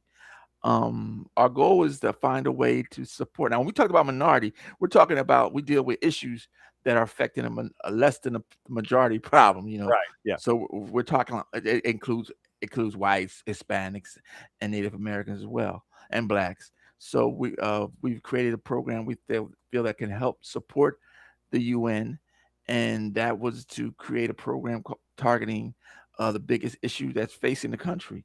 And we saw literacy. We didn't even know. We're talking about it's estimated that only 54% of Americans are reading above 6th grade level. Right. Okay. So, below 6th grade level. Right. So that's where we're stuck at. So we're having everything that goes on in the news, whatever. We only can understand it from a capacity as a 6th grader. Okay. So we're trying to figure out a way how we can increase the literacy level, because they're saying it's costing us $2.2 trillion a year. Yeah. And that's something that we can help try to resolve. So we came to that conclusion that, we're going to design a program. Since I have a background in soccer, called Soccer Respect, I've been around for a while. And I said, okay, let me link soccer with literacy, our literacy efforts. Again, because soccer is in every community across the country, and it has an impactful way of reaching people and engaging them. Because soccer, I don't know if you're familiar with soccer, of course, but when you bring the sport to soccer, a lot of our kids go out there and they have a good time and great time, have great have fun, but we're not focusing on their academic levels. So we decided let's try to engage them on that level. So we said from 3 to 5-year-olds, we're trying to reach them as they're like you. Again, when you start with soccer, we're talking about in this country, again, developmental players. We can reach every kid with our campaign. So if they want to stay involved with soccer, they can stay involved with soccer. They don't. but our goal is to give soccer teams a chance, soccer leagues to grow and also engage with their community. Because when we're talking about engaging with their community, we're talking about their parents and having them go out and raise money again for the leagues and also give books to the community. You mentioned 3 to 5-year-olds. Why start there? Why not 6 to 8? Why not 8 to 10? What was it about the 3 to 5-year-old timeline that's got to be our starting point? Why there and not older than 3 to 5-year-olds? Okay, well, 35% of our children enter school not ready to read at ready for educational level, and that's mainly 3 to 5-year-olds mainly. So we're focused on that targeting that population. Again, they're like neglected, like across the world. Mm-hmm. Kids engage in soccer as soon as they can. You're Right. talking about kicking a soccer ball at 3 and 4. So we're trying to get our kids involved and engaging them with something that introducing soccer to them, and also providing an outlet for them to participate in it.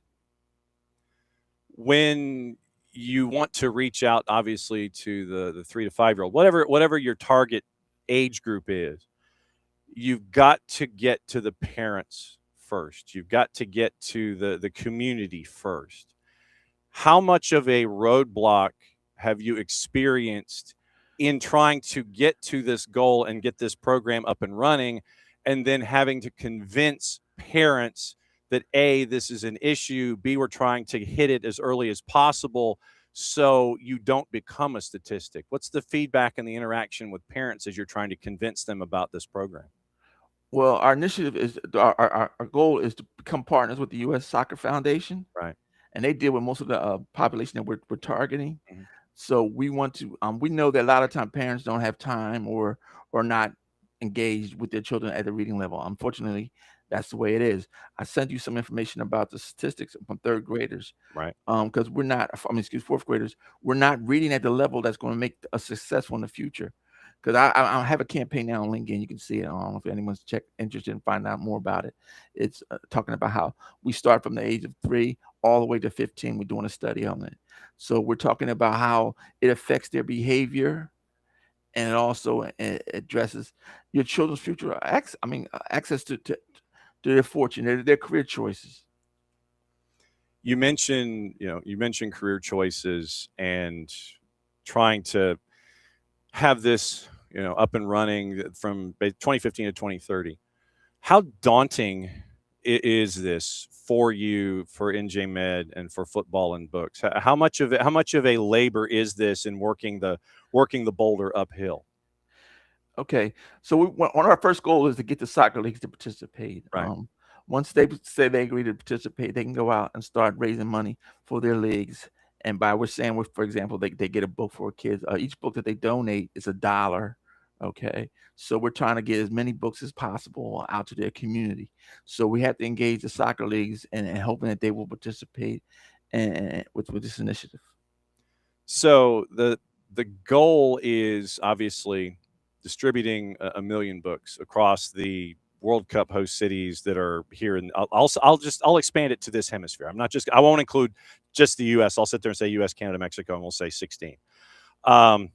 When you mentioned getting youth soccer leagues participating and engaged from 2026 to 2030, what has feedback been like so far in these early stages to sit there and go, okay, so they're telling me this, they're giving me this feedback, we need to adjust our idea here? What have the early rounds of this fight been like for you? It's been a part of us trying to go out and reach all the 11 cities that we're targeting, right, that are host sites at the World Cup. We've got to educate them. There's pushback, but they like the idea, but they don't understand why it's so important to get literacy out there. As again, this is affecting the country, the whole. When we talk about making America great again, we focus, because I have a group called America First and America Last. If we're not first, we're going to be last. Right. So we have to focus on getting their interest and promoting a promotional campaign and getting them aware. So then, these days with promotional campaigns, those of us of a certain age, and I'll go ahead and say that I'm of a certain age, We're used to doing things with paper and emails and all this kind of, and all this kind of stuff, hand to hand distribution and shaking hands and being out in the community and this kind of stuff. Is it still that way that is the most successful? Are you having to do things more on social media? How's the interaction, and how are you tackling all of this when it comes to introducing and integrating what you guys want to do? What's going to have to be at the grassroots level? Like I said again, soccer's in the communities. Right. They're in neighborhoods. They have to go out and hopefully, like I said again, we want to make it a win-win situation for everyone. Right. You're gonna again, it gives your league more exposure by saying in a community, join our league. In the future you may want to participate. Like I said, 3 to 5 year olds, they want to become soccer players. They may be interested in soccer. We have basketball, football, but again, we want to engage them with soccer as saying that we're offering you opportunity to better your life, and soccer may be the way for you. You mentioned also in our previous conversations about how early literacy can affect the workforce pipeline, and that was something that stuck with me as well. Obviously, if you have 54% from your statistics reading below a 6th grade level, then that 46%, when you're trying to increase those numbers, the connection of literacy to desiring whatever job, it could be whatever job path you want to take. Obviously, literacy can reinforce that job path, and you're not held back. Well, you don't have this on your CV. You don't have this experience. You don't have this knowledge base. You get to the idea of literacy affecting your future, and I see obviously you hit the parents and you go 3 to 5. You're getting them early, so they can understand the pathway as they build it from young adult to 6 to 8, to getting that first summer job, and understanding its base to get you into the other places and higher learning. So it's that first building block when it comes to the foundation of wanting to increase your spot and your desires, what you want to do with your life. Yeah. Because when you have to introduce a situation where you have to get the community involved. Again, the parents have to see that it's going to benefit their child in the long run, their grandchildren. So we're trying to encourage them to get involved, make sure that their children are able to read. Because when you go to school, and I don't know how, like I said, I work with younger children as well. When you go to school, you're disattached from education, and eventually affects you as you go forward. Like I said again, 85% of our kids that are in the juvenile justice system read below their grade point level. See, it's a juvenile level affects them there. Again, when you're talking about digital, we're talking about the new age. We're talking about it's going to be a digital age now. AI can do a lot of work for people, but again, you just punch in a couple of things, and that's it. But they're not knowing the basic elements of education. You have to learn how to read and write and math, of course, mathematics. But again, those are things that we're focusing on. When you have someone that has been impacted, whether it is a parent, and you can take this in 2 separate ways. When you have a parent or a family, and when you have that young adult, that young person that is now probably a young adult that has come through the ideas that you have put out there, whether it's at NJMed or with and all of these ideas, what's it like to see that family come back to you, that young adult now come back to you and sit there and say, yes, this was a great lesson for me to learn? What's it like to get that kind of feedback and have that feedback loop where those people that you touch others, and it grows and it grows and it grows? What's that feedback loop like for you? Like I said, like when we're talking about those young men that we dealt with, and we had that success, they've become fathers.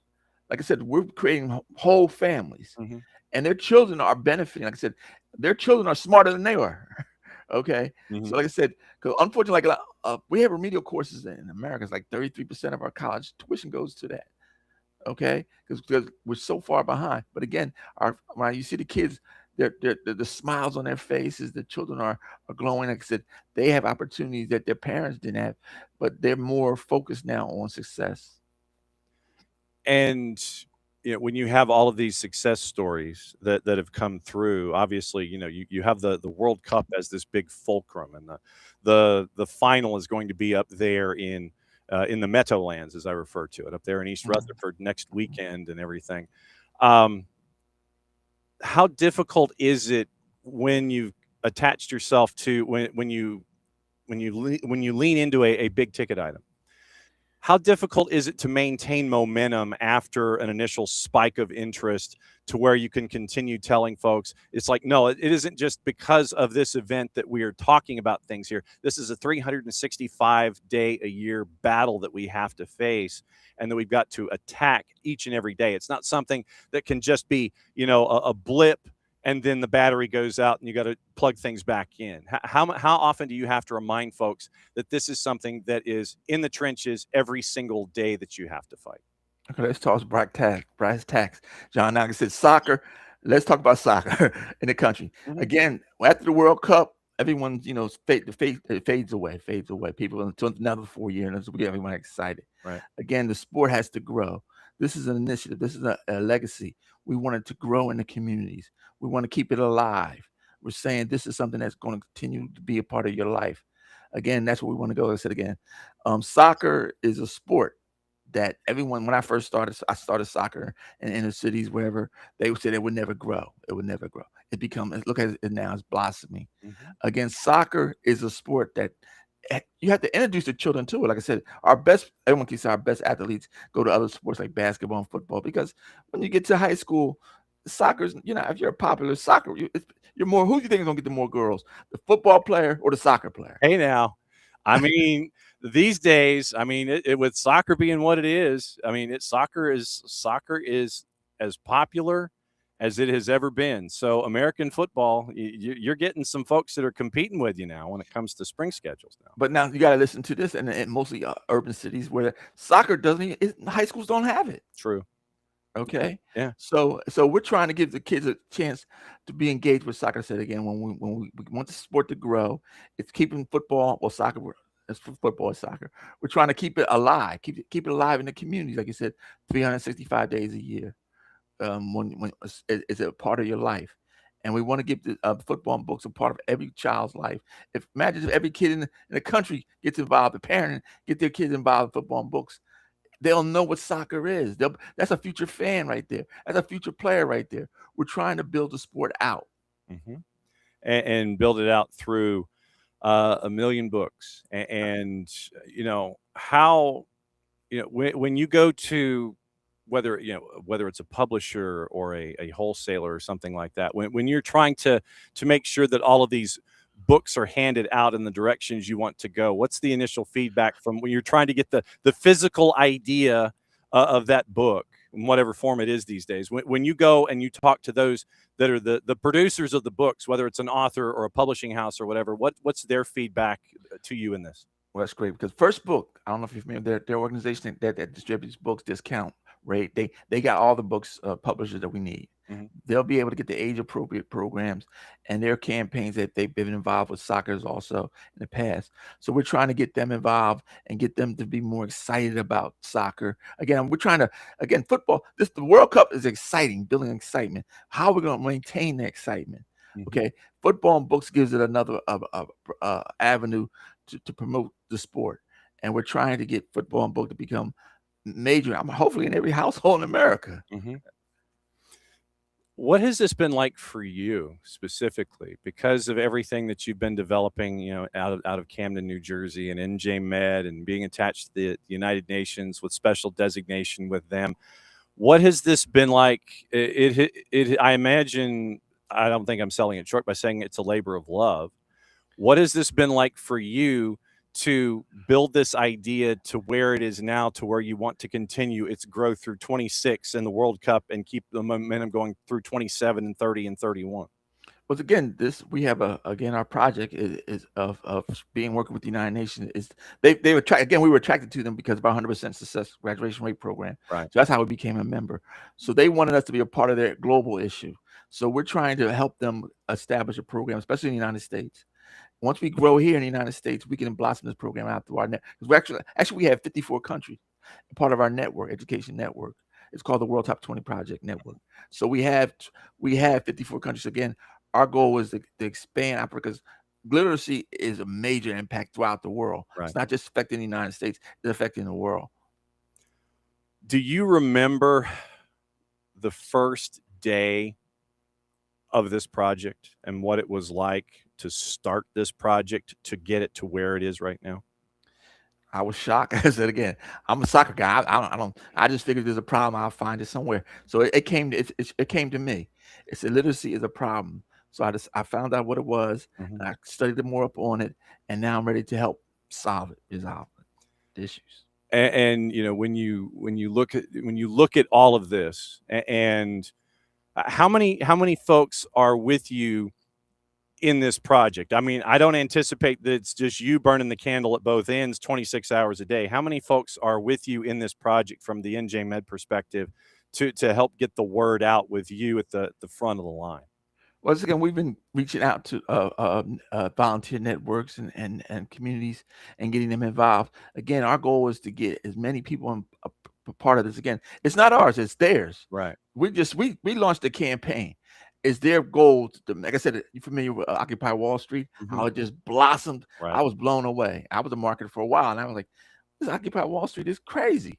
Now, if we can get it from a grassroots level to a massive level, again, this is something we all need. Literacy is something we all need. Again, I can read, my parent can read, but there's parents that can't read, Mhm. and they're saying like 72% of the kids, 72% of the kids, parents that don't read, pass it on to their children. They don't not reading in their household. Right. Again, this is a problem. Mhm. It can grow into a bigger thing. Yeah. Again, we're trying to cut it off at the legs, Right. and we're trying to make this a goal that soccer is the major contributor to the sport. Again, I'm a soccer guy. I keep telling you, soccer guy.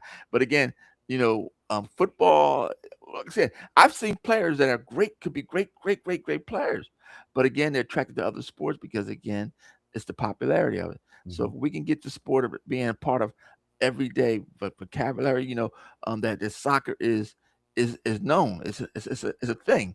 It's something that's tangible. We can be a part of it and encourage the community to get involved. That would be beautiful. So then how do they do it? How do they get in touch with you? How do they find out what's going on at NJ Med? How do they get Futbol and Books under their tent? How do they do it? They can go to Futbol and Books campaign. They can look it up on Google or use Yahoo and just search out. They can contact us once they get the information, and we'll be able to get to it again. Again, the goal is to get the United States Soccer Foundation, again, getting them, hopefully they'll be partnering with us in a community capacity, and they go out and help encourage their program. Their program is great. They're beautiful because, again, they're putting soccer pitches throughout the country. Right. They're trying to get 100,000 coaches, and it's just wonderful. So since you are a soccer guy, so what's going to happen today in Dallas with Spain and France? What's going to happen? It's going to be tough. But let's get back to the U.S. Now. Why didn't we should have parked the bus. The first 20 minutes, we should have parked the bus and make them attack us.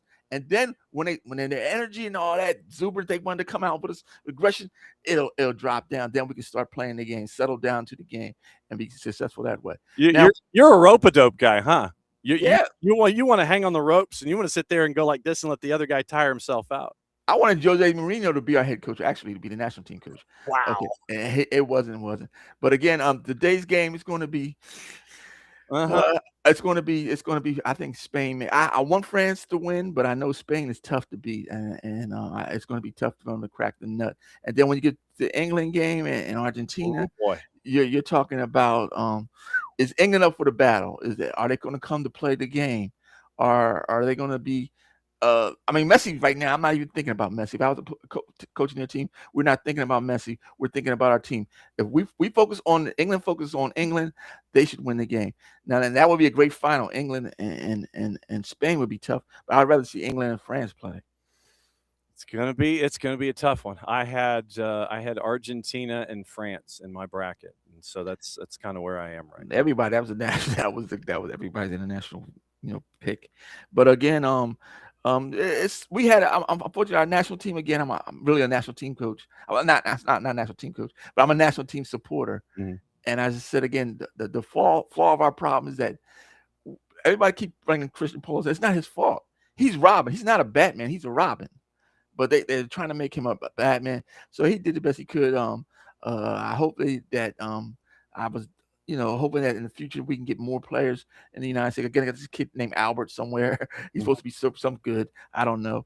And Hall, the kid Hall, is supposed to be good. And Look at you dropping Red Bull's names here on the show. Look at I you. don't know. I don't follow MSL. I'm sorry. I just follow the EPL. No, well, I mean, but Julian Hall, that's a good poll. I mean, you're dropping Major League Soccer names in here for the national teams in 26 and 30. So you're an EPL guy. Who's your team? Oh, EPL, man. I mean, I don't know. I follow all. I'm a neutral. Okay, nothing wrong with that. Albert Mitchell, CEO and co-founder and the founder of and executive director of NJ Med up in Camden, New Jersey. Futbol and Books campaign. I can't thank you enough for dropping in and letting everybody know about the program, and just continue doing your thing and keep the nose to the grindstone, and a million books by 26 and 2030, and having every state in the union being a part of this whole discussion through the 11 host cities here in 26. I can't thank you enough for spending a lot of time with us here this morning. And it's a great initiative, and that's why we wanted to reach out and let everybody else know about it. So I can't thank you enough for your time, Albert. Thanks for dropping by. Thank you so much for your time. Thank you so much. Bye-bye. There he goes. There's Albert Mitchell from NJ Med. Once again, just a quick reminder of his background. And you look at NJ Med specifically, and that is the New Jersey Minority Educational Development. And as founder and executive director, once again, coordinated the nation's first evidence-based at-risk minority male dropout prevention model, graduation rate program from 96 to 2006, 100% graduation rate program. Raised high school graduation rates by 49%, college enrollment by 41%.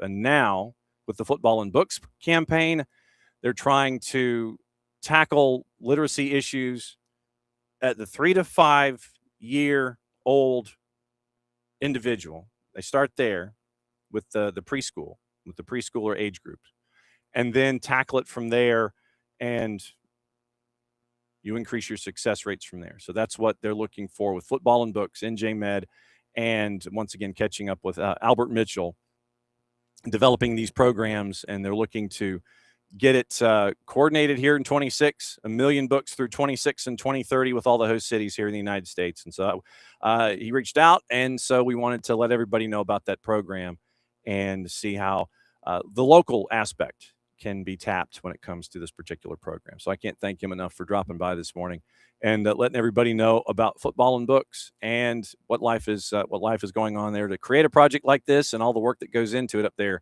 and based in New Jersey at NJ Met. So it's always great to catch up with Director Mitchell and find out what the latest is when it comes to tackling literacy here in the United States. And thanks for having him dropping by. So that was very, very cool. And sometimes, we'll do those kinds of interviews. We'll do those kinds of interviews and programs and let everybody know what's going on, where soccer can help.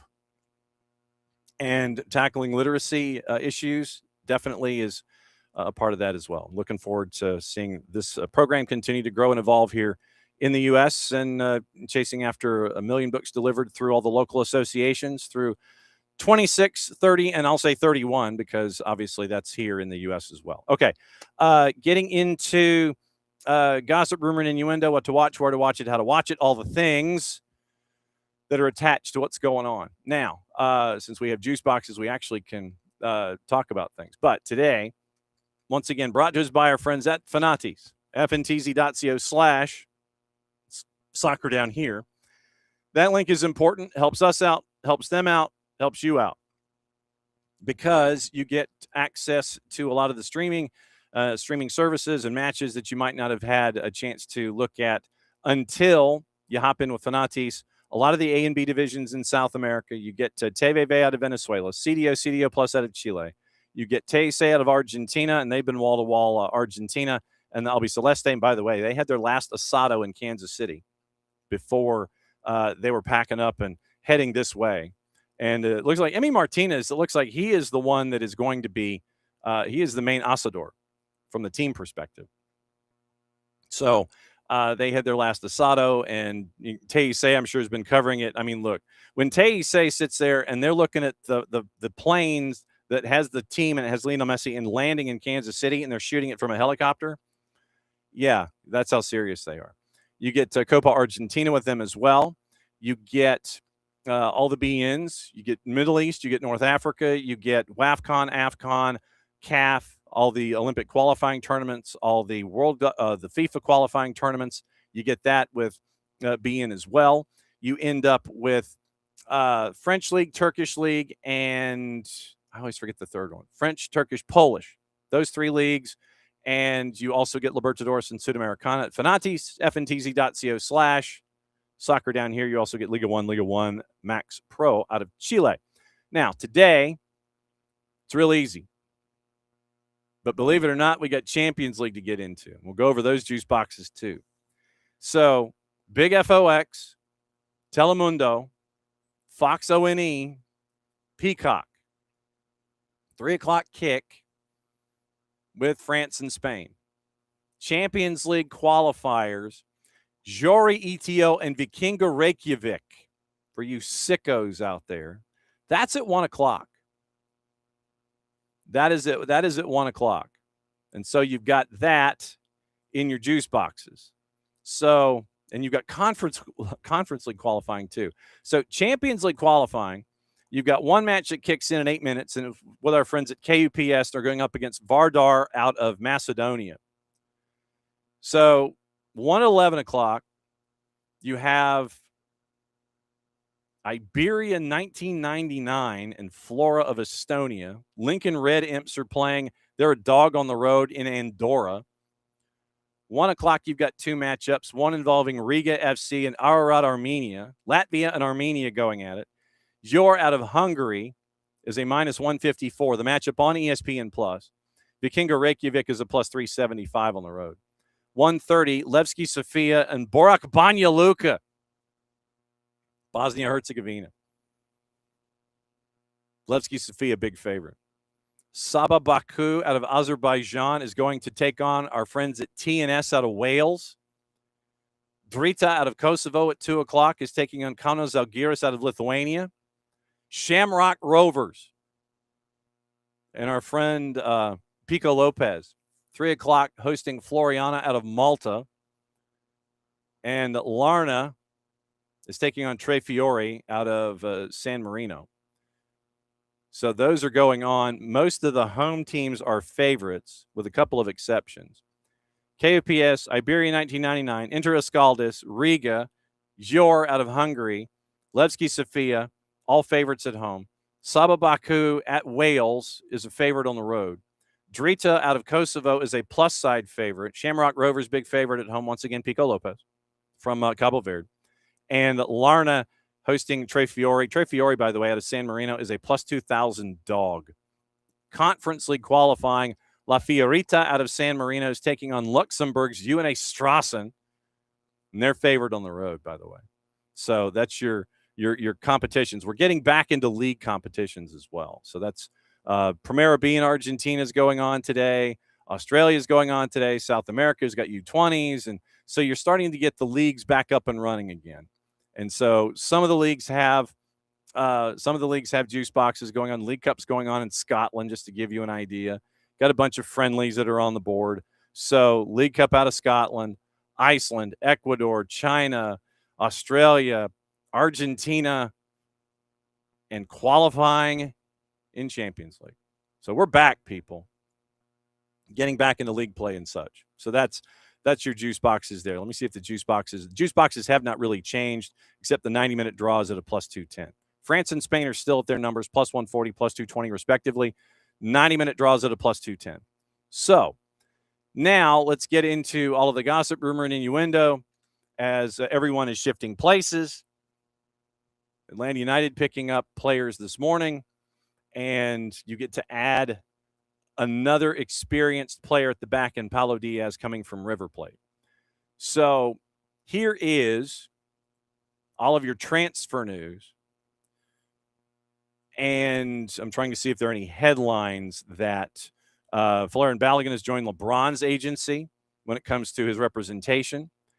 You have, all right, so let's see. The transfer news. Where's my transfer news, people? Here we go. Okay. Coming out early this morning. Trending rumors. Andreas Schjelderup, according to Abola, Liverpool, Chelsea, Spurs. 6 appearances for Norway. All 3 Premier League clubs watching the situation. And we'll talk to our buddy Nino Torres about Benfica and Sheldon will talk to him on Thursday about it. 2 years left on his deal. Sheldon is considering the possibility of a new challenge. Any move expected to require an offer at least 40 million euro. Roma are keen to land Alejandro Garnacho, according to Corriere dello Sport. Roma reportedly weighing up a 38 million euro offer to sign him. He only joined Manchester United for 40 million pounds in the summer. Also open to an initial loan deal that would include an optional permanent clause. Argentina international missed the 26 World Cup squad, training away from the Chelsea first team this summer. Mason Mount attracting interest from Aston Villa and Newcastle, according to Team Talk. Old Trafford hierarchy reportedly received several inquiries regarding a deal. Michael Carrick is keen to keep Mount at the club because of his versatility and impact in the dressing room. Sources told the four-letter that ESPN is that United are closing in on a 35 million pound move for Yuri Tielemans. We can update that with Ben Jacobs in a bit. Looks as though Mount could be a potential option to replace. Barcelona could move on from Ferran Torres this summer. PSG is interested, according to David Ornstein at The Athletic. 26-year-old has 1 year remaining on his deal. Manchester City in line to receive 8 million euro if he signs a new deal at the Camp Nou. Blaugrana looking to avoid that by offloading him, as they already brought in Karim Adeyemi and Anthony Gordon. So they don't want the sell-on fee to be going to Manchester City, so they're looking to offload him. So Adeyemi and Gordon brought in. Torres is yet to score for Spain. Transfer could command a fee of over 40 million euro. Atletico de Madrid interested in Marc Bernal, according to Mundo Deportivo. The 19-year-old high on the short list. Diego Simeone's keen on getting the signature. However, they see him as a key player, meaning that Barcelona does. Believe he could become a regular starter. Aren't open to including him in any potential deal for Julian Alvarez. Done deals. Luka Viskovic, Brighton completed the signing from Spurs on a 5-year deal, option for one more. Brighton had agreed on a fee of 46 million pounds with a further 4 million in add-ons. Revs have announced that they've extended the loan of Matt Turner from Lyon through the end of 26. New England has another option to further extend the loan through the end of 27, at which point they can acquire the contract of Turner outright. Manchester United have announced the signing of Wales goalkeeper Carl Darlow on a free. Arsenal women have signed 19-year-old winger Lisa Baum from RB Leipzig. Yuri Tielemans will have an update. United were in advanced talks to sign him from Villa. They were set to trigger the 35 million pound release clause in the contract.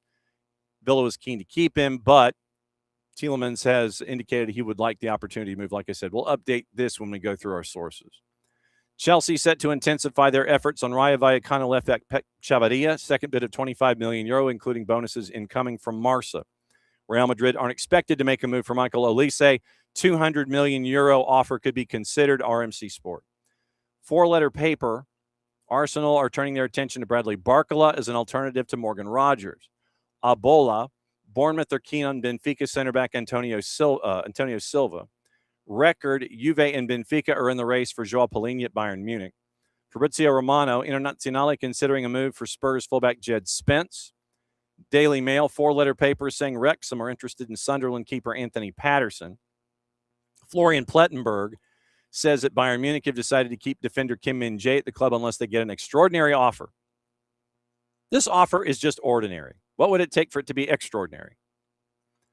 Corriere dello Sport, Internazionale set to end their pursuit of Trevor Chalobah. Team Talk, Spurs have entered the race to sign Nottingham Forest right back Nico Williams, recently linked with Manchester United and Newcastle. Football Insider, Leeds United preparing a 35 million pound approach for Sassuolo defender Tariq Muharremovic. Atalanta, Nicolo Schira, have proposed a new 4-year deal with the option for a fifth to Ederson, whose move to Manchester United fell through. Bild is saying that Hull City and Southampton are exploring a move for Werder Bremen forward Justin Nienema. Now, looking at our normal folks as they continue to push through on a daily basis and give you all the sources and all of the stuff that is attached. So we'll start with our buddy Ben Jacobs and let you know what's going on there. Barcola, once again, still high in Liverpool's thinking.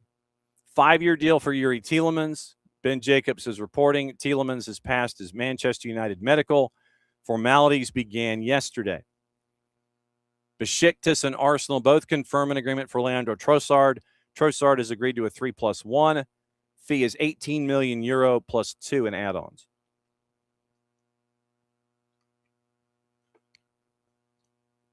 Thomas Meunier is going to sign a 2-year deal with Sunderland.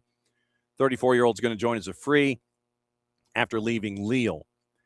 And Brighton confirming Luka Vuskovic, joined from Spurs on a 5+1, 46 plus 4, and for the 19-year-old Croatian international. It's a 2+1 deal for Darlow, according to Ben Jacobs, to go to Manchester United. Inter have made a new approach for Curtis Jones through intermediaries. 32 million euro have been floated, rejected out of hand. Jones will remain unless Liverpool's 40 million plus euro valuation is met. Liverpool considered the first 25 million euro bid as derisory, meaning they didn't like it. And the second approach was also dismissed. We mentioned Meunier, and then obviously Andre Santos signing on a 5+1 yesterday. Ugarte being injured and staying this summer. Plan is to sign one more central midfielder. So Lille is seeking 100 million euro for Ayoub Bouadi. The number would drop for suitors prepared to keep Bouadi at Lille for another year. So basically, you sign him, you loan him back, it'll be less than 100. City is a leading contender. Arsenal, Manchester United have also been in talks. Inter also have Curtis Jones on their radar. Mason Greenwood given a green light to join Fenerbahce in a deal worth over 40 million euro, 4-year contract agreed. Al Ahly failed in a late attempt to hijack the deal. Manchester United get a significant sell-on fee from when Greenwood left Old Trafford for Marseille. So that is the rundown internationally. Let's see if there's anything domestically that we need to keep an eye on once again as we get ready for MLS is back and the ad campaign that has been attached. So now you have, let's see, what do we have here? I think we're in good shape. Nathan Ordaz and then Bogert responding to the pickup of Junior Alonso and Paulo Diaz. 2 experienced international center backs, 2 U22 initiative fullbacks. Jacob, Alonso, Diaz, Baez. So that's what you're looking at there with those 4 at the back, according to Tom Bogert. Let's check with David Ornstein and see what else is there. There's something involving Sunderland that I do want to get into. He mentions Meunier, mentions Ayoub Bouadi and Manchester City and Lille, all trying to work together. Mentions Tielemans from yesterday, 35 million release clause in the contract, and Villa in the process of finalizing the move to sign Johan Manzambi from Freiburg, and Ezri Konsa poised to start at right back for England in the quarterfinal, and so I think I've gone entirely too far back in the process. Okay, so I wanted to share this story. Oh, free Chick-fil-A entree if you dress like a cow. I don't have the legs for it. I don't have the legs for it. Really don't. And surprising no one, there is a, and this is from the APD. Atlanta Police Department, the department say that additional officers obviously will be deployed around the stadium and in the city's entertainment and high traffic areas with large crowds expected before and after the match. So keep an eye on that. But obviously anticipated, not necessarily a surprise. So let's see, checking and seeing about FIFA has moved the VAR on site for the semifinals. So they were in the IBC in Dallas. They've moved them on site for the semis, just as an oh by the way. And today, if you hadn't remembered, or if it's not on your calendar, today's Bastille Day in France. Today is Bastille Day, people. Argentina have scored 17 goals at this World Cup, more than any other team. 1 more against England, equal their highest total in a single tournament, 18, which they set for themselves back in 2022. Then, let's see. Adrien Rabiot and Jules Kounde have revealed players regularly gather privately at the team hotel to dissect matches, discuss tactics, and work through problems without the coaching staff. So then They are taking their own time. They're taking their own time to figure out what else is going on with everybody else and themselves. So let's see. Say a Bastille Day. Remember that. Today is Bastille Day. There's Vukovic and that signing. And Oliver Glasner has been speaking to Nottingham Forest website. Oliver Glasner said there is no button to press that will automatically make his side competitive. PA is carrying these quotes. No button to press that automatically makes it happen. It's a daily thing that will take progress over the coming weeks, which is what we have started. People are what is most important, and that is what gives me a lot of confidence for this project. I've met great people. You can have the best stadium, best training ground, but if you don't have the right people, it doesn't work. Now we have to find the way that it is best to work together. Part of those quotes. Gee, I wonder where part of that was lined up. So there was that interesting quote that was attributed. It's Sunderland. Remember all the Spygate stuff that we were talking about with Sunderland? Apparently now, the intern that was caught up in Spygate has been given a permanent position at the club. Louise Taylor at The Guardian follows up on Tonda Eckert. The manager is waiting to learn the outcome of a lengthy and detailed FA investigation into Spygate. Remember back in May, they expelled Southampton from the championship playoff final against Hull. Southampton and Eckert admitted to the EFL disco. The manager had specifically authorized similarly clandestine operations against two other opponents, Oxford and Ipswich. But they only won one of those. William Salt, the 23-year-old intern deployed to spy on Middlesbrough, has reportedly now been offered a permanent job as an analyst in Southampton's academy. But both he and Eckert could still face a range of severe sanctions, potentially including individual 12-month suspensions from all football activity if a precedent set by FIFA is allowed. That was the punishment that was given to Bev Priestman. You'll remember back in 24, after she was found to have been involved in using a drone to spy on New Zealand at the Paris Olympics. Two of Priestman's staff also received individual one-year bans. Eckert's fate remains unclear. Understood he was interviewed at length by the FA at the beginning of July. Obviously, he has kept a low profile. They're going to play their first preseason friendly Saturday night against Eastleigh. We'll see if Eckert is on the touchline. It had been thought that Southampton were minded to sack Eckert back in late May, but they've resolved to remain firmly behind their manager. Southampton's owner, Dragan Čolak, said Eckert had made a mistake, apologized for it, and now deserved a second chance. So the intern has been offered a full-time position, and it looks like Tonda Eckert is not being dismissed, although you still have the long FA investigation that is going on. And we will find out what the end of that is when that does, in fact, pop up. Other stuff before we get out of here for the morning. And reminder that Atlanta Soccer tonight, we'll break it all down for you. We're going to have reports on social media for the MD-1s, the Matchday -1 press conferences and on opportunities. Those are going to be at Atlanta Stadium this afternoon and tonight. We'll have those for you. It'll be before dinner hour, so like in the 5 and 6 o'clock hour. Then you've got your press conferences with Thomas Tuchel and with Lionel Scaloni. Those are later in the afternoon, early evening.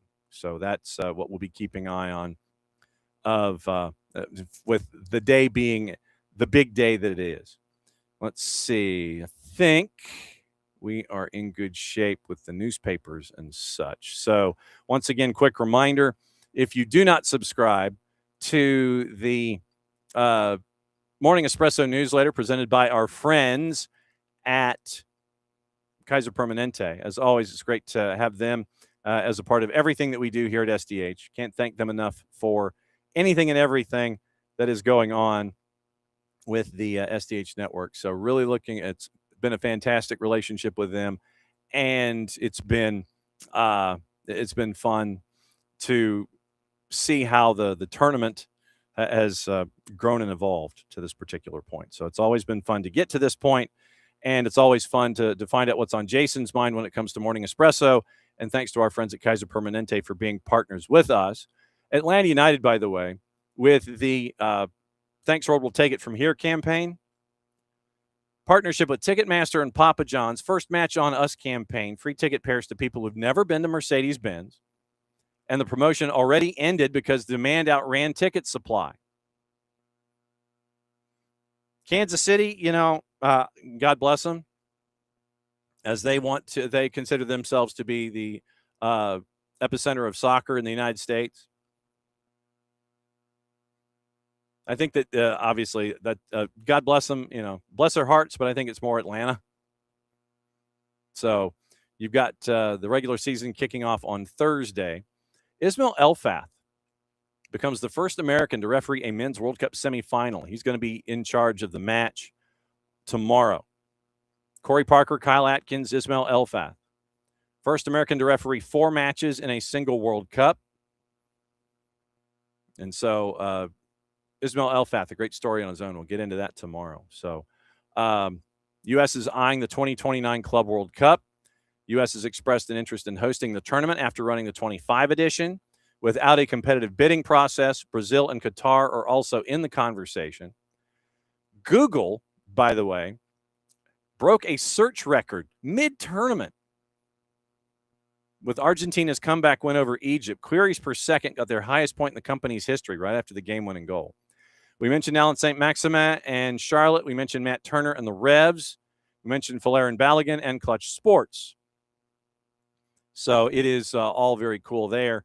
And then also a couple of things on the website and where we have all of our activities and your favorite podcatchers and all of the stuff that you save with notifications on our social media. If you missed the conversation that we had with Clyde Best, it is up in podcatchers, and it was in yesterday's show, and the segment has been pulled itself, so you can listen to it on its own.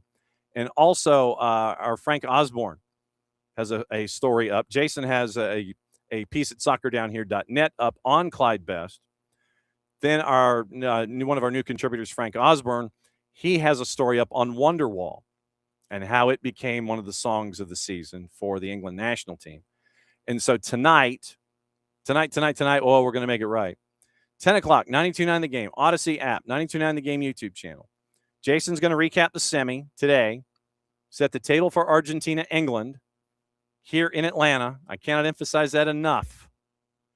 Argentina, England, semifinal World Cup here at SDH headquarters in Atlanta tomorrow. Craziness. Fantastic craziness, but craziness. 10 o'clock, 92.9 The Game, Odyssey app, 92.9 The Game YouTube channel. Podcast available later in the Off the Woodwork podcast section at 929thegame.com. So he'll set up everything there to get you through today, remind you of today, and get you ready for tomorrow. So Manchester City's players have logged more minutes at the World Cup than any other Premier League club by more than 742 minutes. Manchester City ahead of Arsenal, Liverpool, Villa, and Manchester United. The Jose Mourinho Netflix documentary is going to be globally released August 11th, same time that he starts as manager. Barcelona has requested a return to Montjuic for the 27-28 season. They want to play the first half there while a new roof is installed at Camp Nou, according to Mundo Deportivo. Played home matches in that venue 23-24 and 24-25 seasons. They want to return for 27-28. So they're getting the stadium completed, but they need to build a roof. So we need to go back to Montjuic. Hey, fam, can you help us out? So today, 3 o'clock, find your favorite service and watch and enjoy, because we're halfway there after today. We know who's going to the Meadowlands after today. We know who's going to Miami after today. And we'll know more tomorrow. It's going to be a crazy 30-plus hours, starting in Dallas, ending in Atlanta, to determine who goes to the Meadowlands and who plays in the third-place game in the World Cup here in 2026. It's been a crazy run so far. Personally, I'm anticipating that the game goes more than 90 minutes. I think it goes to PKs, and then it's up to the keepers at that point, which to me would lean Spain. So I think Spain wins today, and we'll see what happens and who goes to New York, New Jersey, who goes to East Rutherford, and who goes to Miami to play at Hard Rock. So that's another go-round of SDH AM. Thanks for dropping by, as you always do. Thanks to Albert Mitchell and everybody at NJ Med and the Futbol and Books campaign, as they're making sure to tackle literacy issues in the United States and starting at the 3 to 5-year-old age group to start it early. So no family is caught off guard. So we'll continue to keep you updated on that program. And you can go to Futbol and Books and you can find out more information about the program itself. And I can't thank Director Mitchell for coming by and hanging out with us and explaining everything from the perspectives of why they're tackling this particular issue, successes, and everything they need going forward. So thanks to them at NJ Med for Futbol and Books, and thanks to all of you for coming by and getting ready for the preview. Tomorrow, remember, Power Hour, 8 a.m., 8 to 9, highlights, post, pregame sound, getting you ready for tomorrow. It will be chaos. 8 to 9, Power Hour, and then we're heading downtown. Enjoy the game today. Enjoy the game tomorrow. We'll talk about more tonight, 10 o'clock on Atlanta Soccer Tonight with Jason, 92.9 The Game, the Odyssey app, 92.9 The Game YouTube channel, and any places that you get your 92.9 The Game-ness. 10 o'clock tonight, 10 to midnight, and then 8 o'clock tomorrow morning is your Power Hour, 8 to 9, before we head into downtown as Argentina takes on England. So that's another good round of SDH AM. Mucha Platiel, play it safe. Since it is the end of the show, that means we get to do one thing and one thing only. And mercifully, deathly onlooker, blah, blah, blah. I can't tackle you on Twitch because I don't see you. Dawn Star. Okay, so David's going to hit up Decatur today, weather permitting. Yes, absolutely. But you can also go to O'Sullivan's. Sorry, I've double clutched the ending. It's a coda. David, go to O'Sullivan's if you can. If you can't, go to Benchwarmers or maybe the Marley. If the strip of the 5500 is clogged, O'Sullivan's, the Marley, Benchwarmers. That's where we go. And Don Star wants Spain and England. David says Spain and Argentina. Fun either way. First steps today. Since it is the end of the show, everybody, thanks for coming by as you always do. Thanks to David. Thanks to Wiley. And let's see. Thanks to who else popped in this morning? Don Star and Will. Remember, Medio for this go-round pops up later today. Discord before the kickoff, 3 o'clock. So use your lunch hour appropriately. End of the show. That means we get to do one thing. We get to do this. See you in a bit.